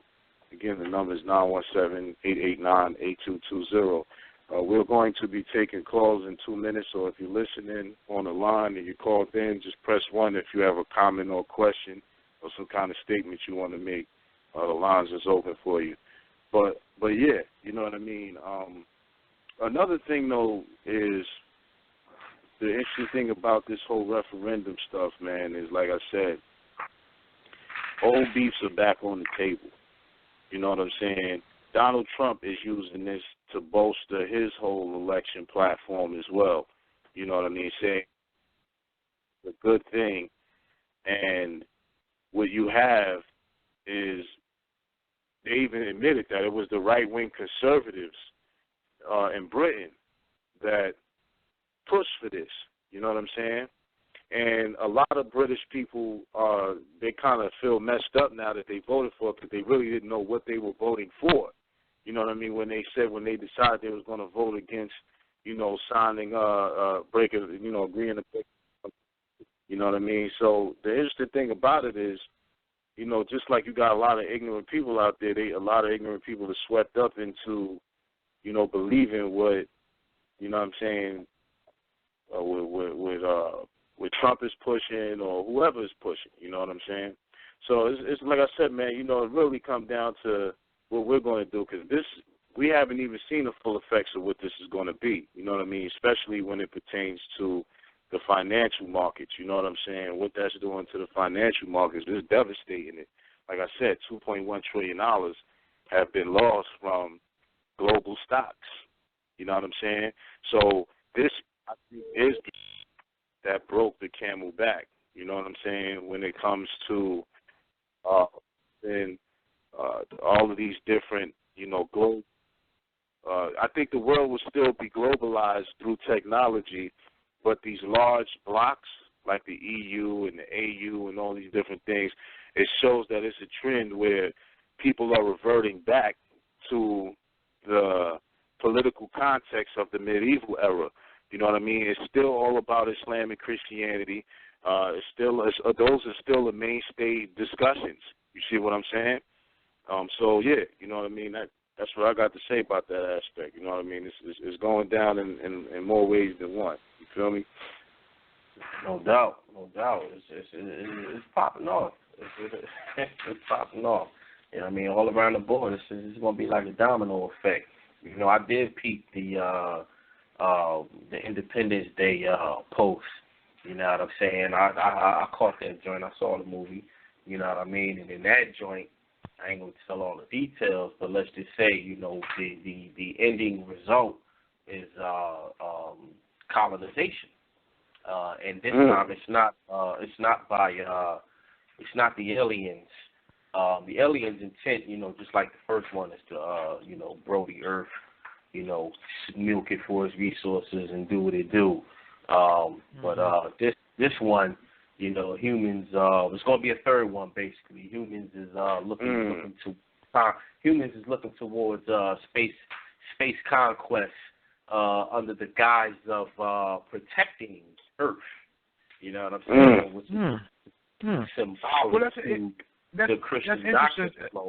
My fault. Go ahead. Go ahead. No. I'm gonna cut you with. Go ahead. No. I was just saying that's interesting because we again, when we go back to the Roof Show and people, we're telling people that you're supposed to be using this.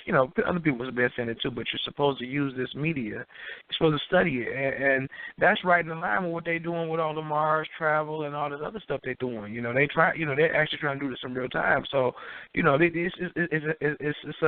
it's messages being dropped right in front of our face, and if you can watch it past the emotionalism, you can get it every time. I think that's very interesting that, I ain't seen a movie yet, but I think I definitely got to check it out. I think that's very interesting that, they on the colonization tip, and that is the white man's whole deal, it's colonization. Yeah, that's what he does. That's what he does. He perfected it. 14. My bad, go ahead. No, I was done, Shaq. Go ahead, pass it. Okay, all right. We got call in at 1413. Peace, you on the air. What's your name? What you want to share with us? Peace. How's it going, everybody? This is Sage. I'm from the D.C. area. But, you mentioned earlier that someone said that the European Union undermined several countries' sovereignty. Now, over here in the U.S., we have the American Union. So might that American Union be undermining sovereignty of countries over here? Oh, you mean the North American Union, right? Right. Indeed. You remember with Bush and all that. And how does that play out? How does it manifest? Well, I think, let me say this real quick. Or was you done, my brother? My fault. I didn't mean to cut your wisdom. Yeah, that's it for now. I might have a question based on your response. Okay, no, I was just yeah. I mean, that's a good perspective you present, because we have to understand that what we call states in the United States are nothing more than countries. That's why we got our own individual constitutions. We're just using different words to describe these things. So it's the same thing, in that essence. I just want to add that under Shy, and El can touch on the rest. Yeah, well, the other thing too is the way Europe is set up. You can travel all through Europe through train. You know what I'm saying? They're as next to each other and connected to each other as the several states of the United States. You see what I'm saying? So it's definitely a parallel there. But I believe the North American Union was a connection between Canada, the U.S., and Mexico, if I'm correct. If that's the case, you already see the beef with Mexico. You know what I'm saying? And we already see some of the tension that the U.S. has, not necessarily in a hostile manner with Canada, but just differing on certain policies. I think election, particularly if Trump gets in there, his plan is to withdraw from all global commitments in regards to unionization. You know what I'm saying? He's trying to back out of everything. You know what I'm saying? Just go at it like, yo, this is the U.S., this is America. Whatever we want, we coming to grip it up. So I think that the type of implications it would have would definitely pertain more to trade and commerce and finance than per se political. You see what I'm saying? Because this whole discussion is about borders, you know what I mean, and immigration when you look on this side. But it really is coming from the side of Mexico as opposed to Canada. You know what I mean? So I think as far as the implications, I think it would be more financial and commercial than political. Whereas in Britain, it's all across the geopolitical, socioeconomic spectrum that's going to be affected. That's my perspective on it. And also, let me add this too. Let me add it real quick. Let me just add this too. Like not to be redundant, but what I said earlier. We have to make sure we're looking at this in the proper perspective. It's the British separating from the EU is no different than the 50 individual or contiguous United States individually with their individual constitutions separating from the United States government, which is in Washington, D.C. So we got to keep that all in perspective. If you're trying to apply, just for perspective. But I digress. Yeah, the U.S. government is known as the Union. That's what they call it, the Federal Union. Absolutely. Yeah. Now, just real quick. Now, if the several states cede from the Federal Union, what I would say, some good joints to watch. I just started watching the Last Ship too. Y'all got to check that out. I would say first I'm gonna say check out the Last Ship, check out Jericho. That's on. You could check out Jeremiah and check out Revolution. Those TV shows, especially Revolution, that gives you a good perspective on the breakdown of a federal unionized infrastructure. Now, if these several states do cede from the union, what I would say is the implications is going to be, number one, everybody across the board is going to make hemp the number one source of income. You know what I'm saying? Period. That's going to be the main crop everybody going to be ordered to grow. It was done before by, I think, George Washington and them Thomas Jefferson and them implemented that before during the Revolutionary War. Everybody had to grow some hemp. I think that black men are going to be targeted as public enemy number one, marked for annihilation, like complete wipeout, along with Muslims. You know what I'm saying? I think that there will be old chattel slavery style slavery, not that slavery don't say. I think chattel style slavery will be implemented, and that's going to be used against the Mexicans after they wipe out the Negroes. You know what I'm saying? The Negro male. I just, because the people that run the individual state governments have a legacy passed down to them of the ones being. You got to remember, the states were the ones who had the institutions of slavery. It was the federal government who kicked in to abolish the privatized form of chattel slavery. Still chattel slavery going on. That's what the whole Jim Crow flow is based around. This is exactly what they're doing as far as the Mexicans. What's going on that end of the scope is they're targeted by immigrations. You know, see, blacks have to deal with local municipal detectives and police, i.e. slave patrols, but they have a special federal Jim Crow agency known as immigrations that do nothing but harass and chase Mexicans and other so-called Hispanic national or ethnic racial groups around and subject them to malicious prosecutions.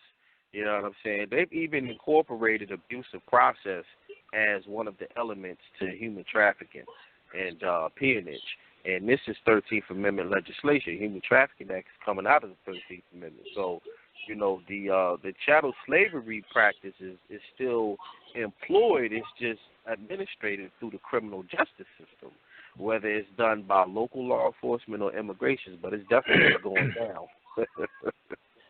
Yeah, not to say what is going to be the bogus probable causes that they use to lay on people, but it sounds like it could get to like, did any of y'all see Mine Wars? The history of the Mine Wars, where they were actually killing people for being in a union or forming a union. You know, back in the like early. Yeah, it's a PBS documentary, but the early 1900s. You know, the mine workers, they didn't like how the mine owners were treating them, and so as they started collectively coming together and saying, you know, this is what we need certain safety equipment and blah blah blah. And, you know, they were like, well, we're not working, and then so they started killing them. And I mean, you know, nobody was getting charged with murder or anything. It was hundreds of people getting killed. Wow. You know, one thing that's never really discussed is in the Reconstruction era. You know, one of the reasons that some of them Southerners is against sovereign citizens, rather than against what they call the 14th Amendment and 13th Amendment, is because they claim that they were forcibly or coerced by the federal government. They say that Lincoln sent some goonies down into the southern states when they didn't want to ratify these amendments, and you know, mittens was put on people down there, and people was forcibly removed out of office and replaced with people that was willing to comply with the federal union's position, you know, and you know, there's a lot of it's chaos, you know. I'm saying that if Texas and Hawaii and them cede and other states start seeing, it's definitely going to be another civil war, and that's actually kind of the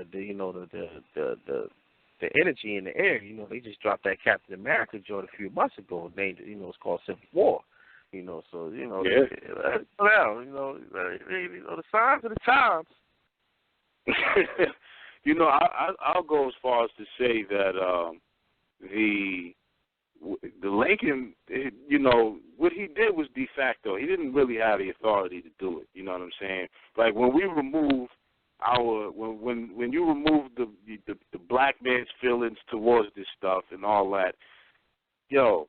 It was de facto. He didn't have the authority to do what he did. He just didn't. You know what I'm saying? And that's why the South really won, because they infiltrated his government. You know what I mean? When they bumped him off, because the person that was the vice president was a Confederate, and he got bumped off, and then this dude becomes president, abolishes the Freedman Bureau, bringing the 14th Amendment. You know what I'm saying? That type of flow. So you know, it was de facto. You know what I'm saying? He didn't have the authority to do what he did. You know what I'm saying? If he did come down there, put mittens on the people, coercing them, you know, he didn't have the authority to do that. It was illegal. You know what I'm saying? That was, if you watch the Lincoln movie, it was all about that. He was discussing, going back and forth, whether what he was doing was legal. And it wasn't. It wasn't. You know what I'm saying? It simply wasn't. I mean, you know, I agreed. I mean, but it's kind of nullified because what the Southerners was doing was illegal because the references is there that what they was doing was in violation of English common law, and they was under strict obligation that the English common law would continue. But what they was doing was enacting codes and statutes to supersede the English common law. I mean, and then they were using the Bible as the basis for their ability to continue slavery. They had no statutory authorization for slavery. See, that's what they gave them the authority. They went back to the doctrine, and that's why, to me, the whole thing is de facto to me. You know what I'm saying? That's why we need to be discussing what we're going to do. Because, you know, what Lincoln did was illegal according to their law. What the Confederates was doing was illegal as in regard to their law. But their whole activity was illegal, null and void, because they running off of the doctrine. Yep. That's what it was. That's what it was. You know what I mean? You know, and Lincoln knew that. They based their authority to keep us in slavery on the Bible, not statutory law, not common law, not treaty. But the ability to do that is there because the doctrine. Mm-hmm. They're Christians, so they went back to the source of their law, the Bible. They can bypass statutes and common law of England and introduce the Bible as the source of their law because they're Christians. But then we have to look at the law. We have to look at the laws of excommunication. Was England entitled to benefit from the doctrine, considering that England had been excommunicated? You know what I'm saying? Well, the thing is the excommunication retroactive on all assets and deeds acquired thereof after the legalization of their activity before the excommunication? So is the excommunication retroactive on all of the deeds and assets? That's the actual legal question. Yo. I don't think excommunication being retroactive would be relevant because the excommunication was done, I think, directly before John Cabot is claimed to have arrived on the shores of the 13 colonies and on behalf of the king. Yeah, but they didn't claim. They claimed that the U.S. claims they inherited it from England. That's my point. England had already been excommunicated at the time that they claimed discovery of the so-called. Yeah, but the law of discovery among the Christians had been in place long before the excommunication. But the excommunication was entered. England made its discovery. So the question is, ecclesiastically, does England ecclesiastically? Hey yo, Robert Albert Barrett. I was going over these last couple of Jews. 19, 20, 21, and such, 22. They all got a lot of stories, about Musa alayhi salam, and taking the children of Israel out of Egypt. And I listened to y'all brothers talk, and I know when they was commissioned, they made Musa alayhi salam, he made a prayer to for Allah to untie the knot, that's in his tongue. I'm listening to y'all brothers talk, and I see Allah has blessed y'all to have unknotted tongues, with regards to addressing the Pharaoh. You know what I mean? And that's like alhamdulillah. And he had and it was like Musa alayhi salam was like, he needed a companion. It was like his brother Aaron, you know what I mean? Or Harun alayhi salam had to go with him. You know what I mean? in order to make sure that, you know, and then they was also paranoid that the Pharaoh was going to bug out on them. And Allah subhanahu wa ta'ala told him, you know, don't worry about it. You know what I'm saying? You know, I'm ever watchful. I got your back. Just go give up the hawk. So it bringing all of this full circle, man, like how you and Al Amir, you know, your brothers represent, you know, to me. And the fact that we gotta take a look at the fact that, you know, whatever is meant for you can't miss you, and whatever is meant to hit you, you know what I'm saying, you know, it's gonna hit you. So, you know, slavery did hit us, and we've been, you know, involved with that struggle for, you know, about the same amount of time that the children of Israel was before they was delivered out. So, like I said, full circle again, we got, you know, these treaties and these doctrines that we're talking about and how they relate and how the Westphalia leads to federalism. So if cats want to either be, you know, certified by the federal or the agencies that extend thereof, or do you want to, you know what I'm saying, be represented by those who Allah has blessed, you know what I'm saying, to with unknotted tongues in order to, address the Pharaoh. I'm just looking at it from, you know, from a Quranic perspective, you know, how I really view, you know, what's popping right now according to the solutions for these issues, and how sovereignty and how all these other kings and stuff recognize how Islam is a protection from, you know, from those doctrines and such, and you know, the Napoleon and all of them recognize, you know, this is a way of freeing up your debt.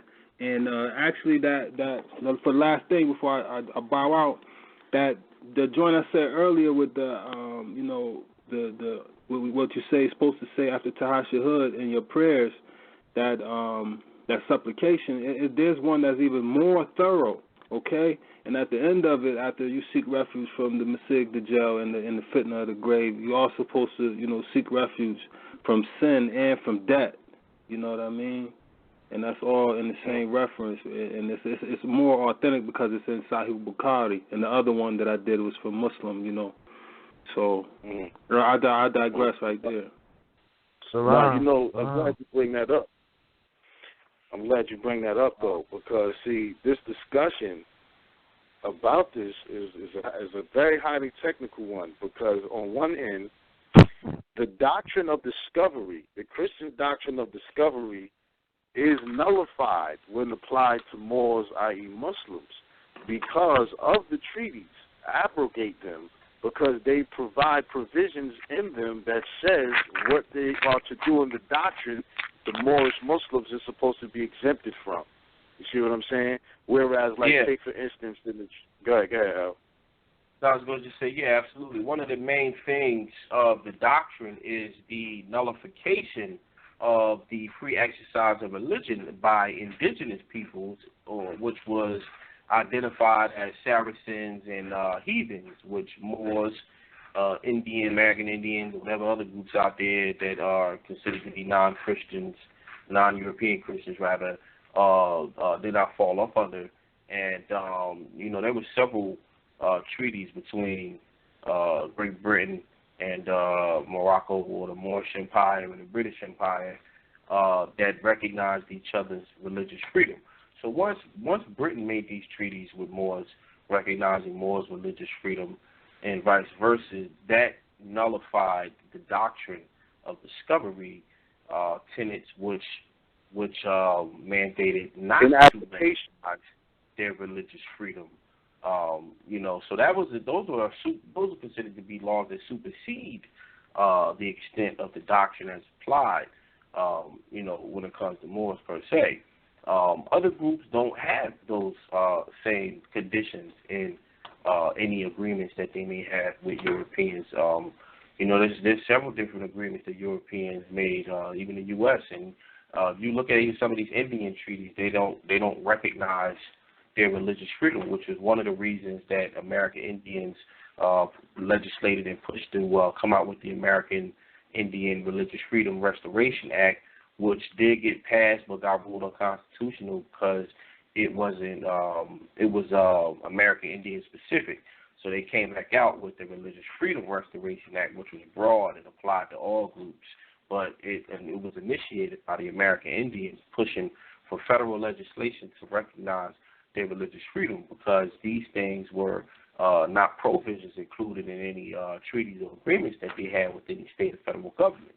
You know what I'm saying? That's just, on top of the fact that that being the case, that the RFRA was passed because of the Native Americans' push for that, actually shows you the depth and the strength still of the Morris Treaties, protected by Article 6, not needing ratification by Congress, which are the arguments we were making initially, but they happen to be ratified by Congress. But that's the same it's the same argument that Obama's making for this United Nations treaty gun ban. But the RFRA, the government has the right to if they have compelling government interests, to go against and violate those rights, you see? But that's not the case with the treaties, because the religious protection of the i.e. Muslims, is protected in the treaties, which supersede the RFRA's application through Article 6 and Article 1 of the Constitution. See what I'm saying? No, First Amendment of the Constitution, Article 6 as well, because it's a treaty entered into before the adoption of this. You know what I mean? Yeah, see, that compelling interest scheme, I call it compelling interest scheme, is sourced in the doctrine. That comes directly from the doctrine's tenet that says to not allow non-Christian, non-European Christians free exercise of religion, to restrict it, to whatever degrees they may deem so to restrict it. They just term it in terms of compelling interest, but when you're talking about state level, state laws do not supersede ratified federal laws or federal acts or federal treaties. And those treaties are ratified federally at H-100 to 105 and H-44 to 487. You see what I'm saying? So not only is it's pretty much on equal footing with the RFRA, because it's federally ratified. Those are the ones with the U.S., but then when you're talking about the ones with Great Britain, those is ratified as well into the British papal offices, where they ratify their different treaties and so on and so forth. So when you look at the and effective in the U.S. because it's a part of the common law of England. And it would be retroactive to the favored nation clause and equal justice clauses of the U.S. Moorish treaties. Those clauses would make actually the reference for that is the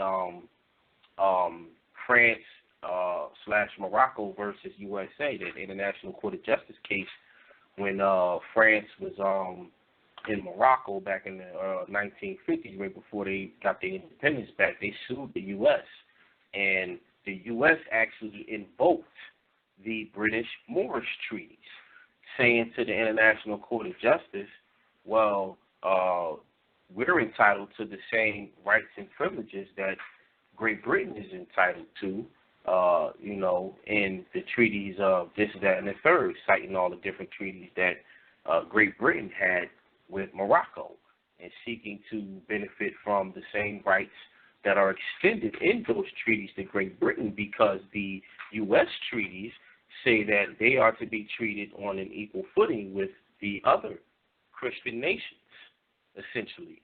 So what the U.S. was saying is we're entitled to all the rights and privileges that any Christian nation is entitled to when they're in Morocco.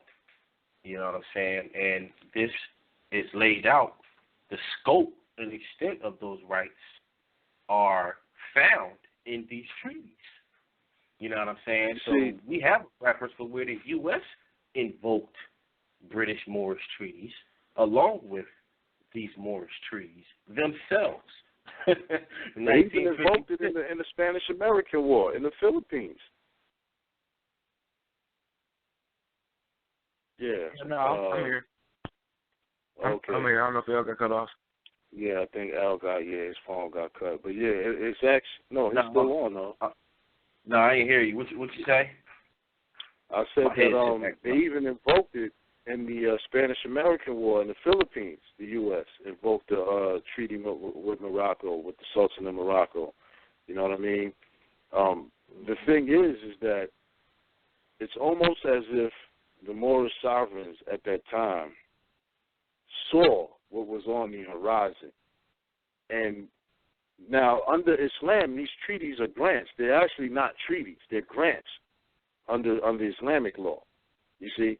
And it's almost, and it covers so much ground in it with certain language when he says, at least the one that he did with the U.S., he says, and for those who are not subject, Moors not subject to the dominions of the Sultan of Morocco. That means that this treaty is to even protect those who are not directly my subjects. You see what I'm saying? So it's like they saw what was coming, used Quran, used Islamic law to come up with these protections to get back in position, to be able to hold them accountable. Now people say, why is there no respect, no treaties? Why are you always invoking them then? You know what I mean? It's a battle of wits. You know what I'm saying? It's a battle of wits when you come to this gushing of treaty law and stuff like that.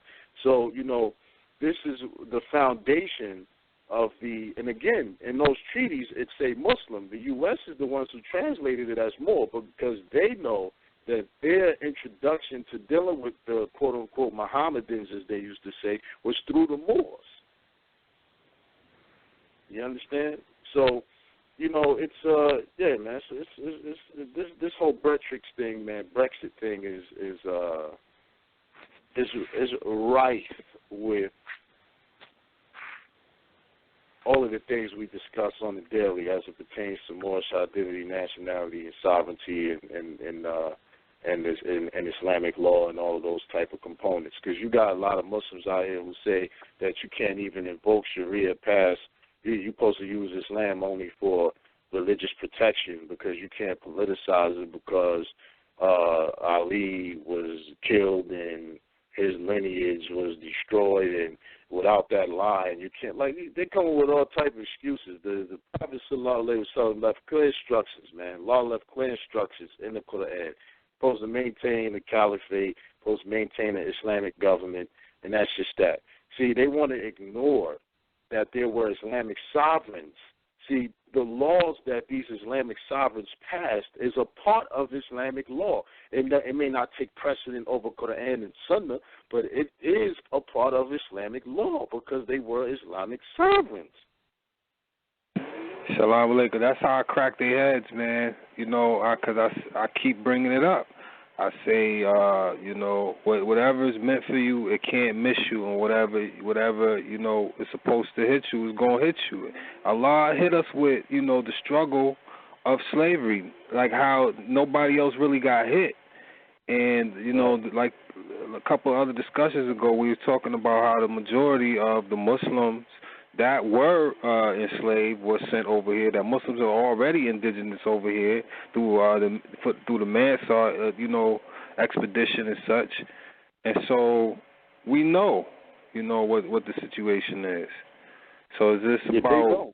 It's about us recognizing that we've been put through that struggle so that we are in authority, to be the leaders because we have struggled the most, and then that's just what Allah do.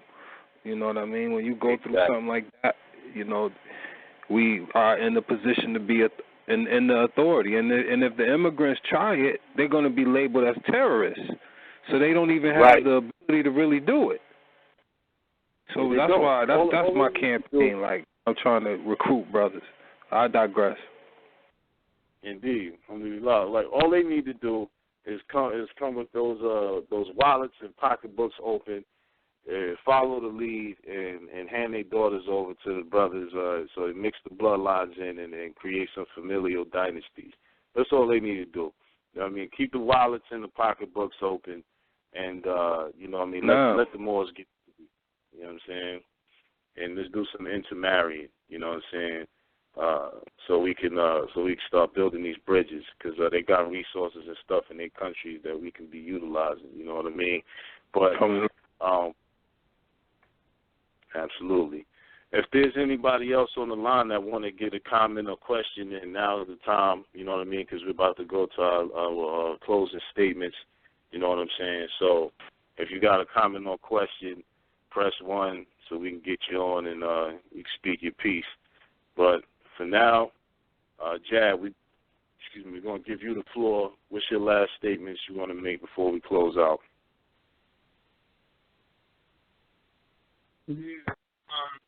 Overall, man, I can't say too much, man, other than what we touched on. I think,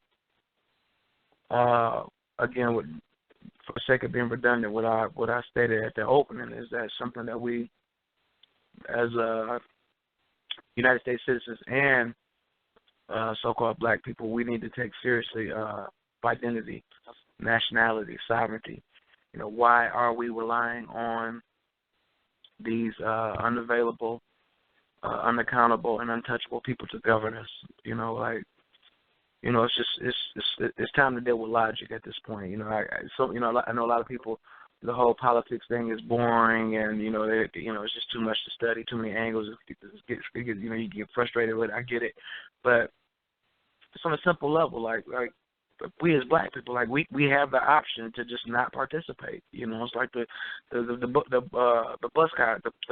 bus boycotts back in the day, that you would think we would have learned our understood our power from then and learned a valuable lesson how we broke down the system by just not riding the bus. You know what I'm saying? So it's just by not participating. And right now we're just in this delusion where we think we have to participate. You know, we have to pick something on the menu when we don't have to pick anything.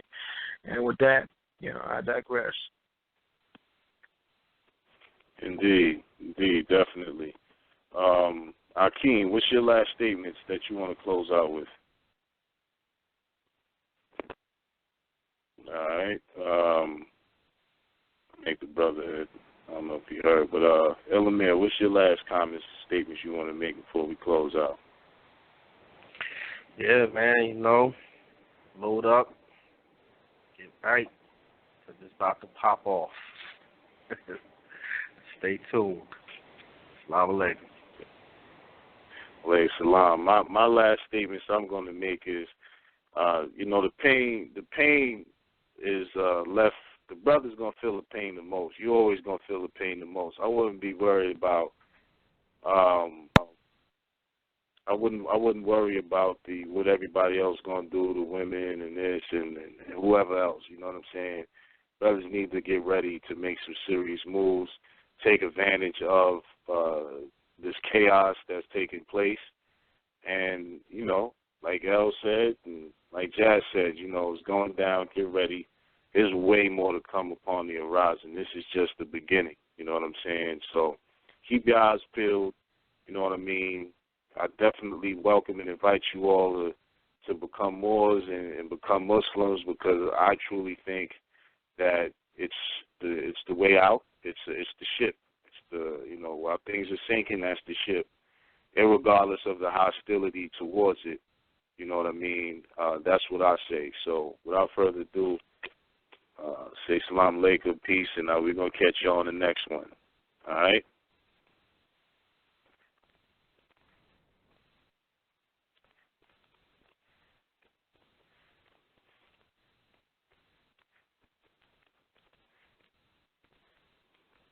Discover your new favorite grocery store today, because a brand new Walmart Neighborhood Market is now open near you. You'll find low prices you can trust every day on the groceries your family needs most, like fresh produce, quality meats, and more. Plus, save on prescriptions in our pharmacy. Walmart Neighborhood Market makes it convenient to get everything on your grocery list. Come meet your friendly new neighbors today at the brand new Walmart Neighborhood Market on the corner of Pine Island Road and Sterling Road in Davie. Save money, live better, Walmart. Discover your new favorite grocery store today, because a brand new Walmart Neighborhood Market is now open near you. You'll find low prices you can trust every day on the groceries your family needs most, like fresh produce, quality meats, and more. Plus, save on prescriptions in our pharmacy. Walmart Neighborhood Market makes it convenient to get everything on your grocery list. Come meet your friendly new neighbors today at the brand new Walmart Neighborhood Market on the corner of Pine Island Road and Sterling Road in Davie. Save money, live better, Walmart.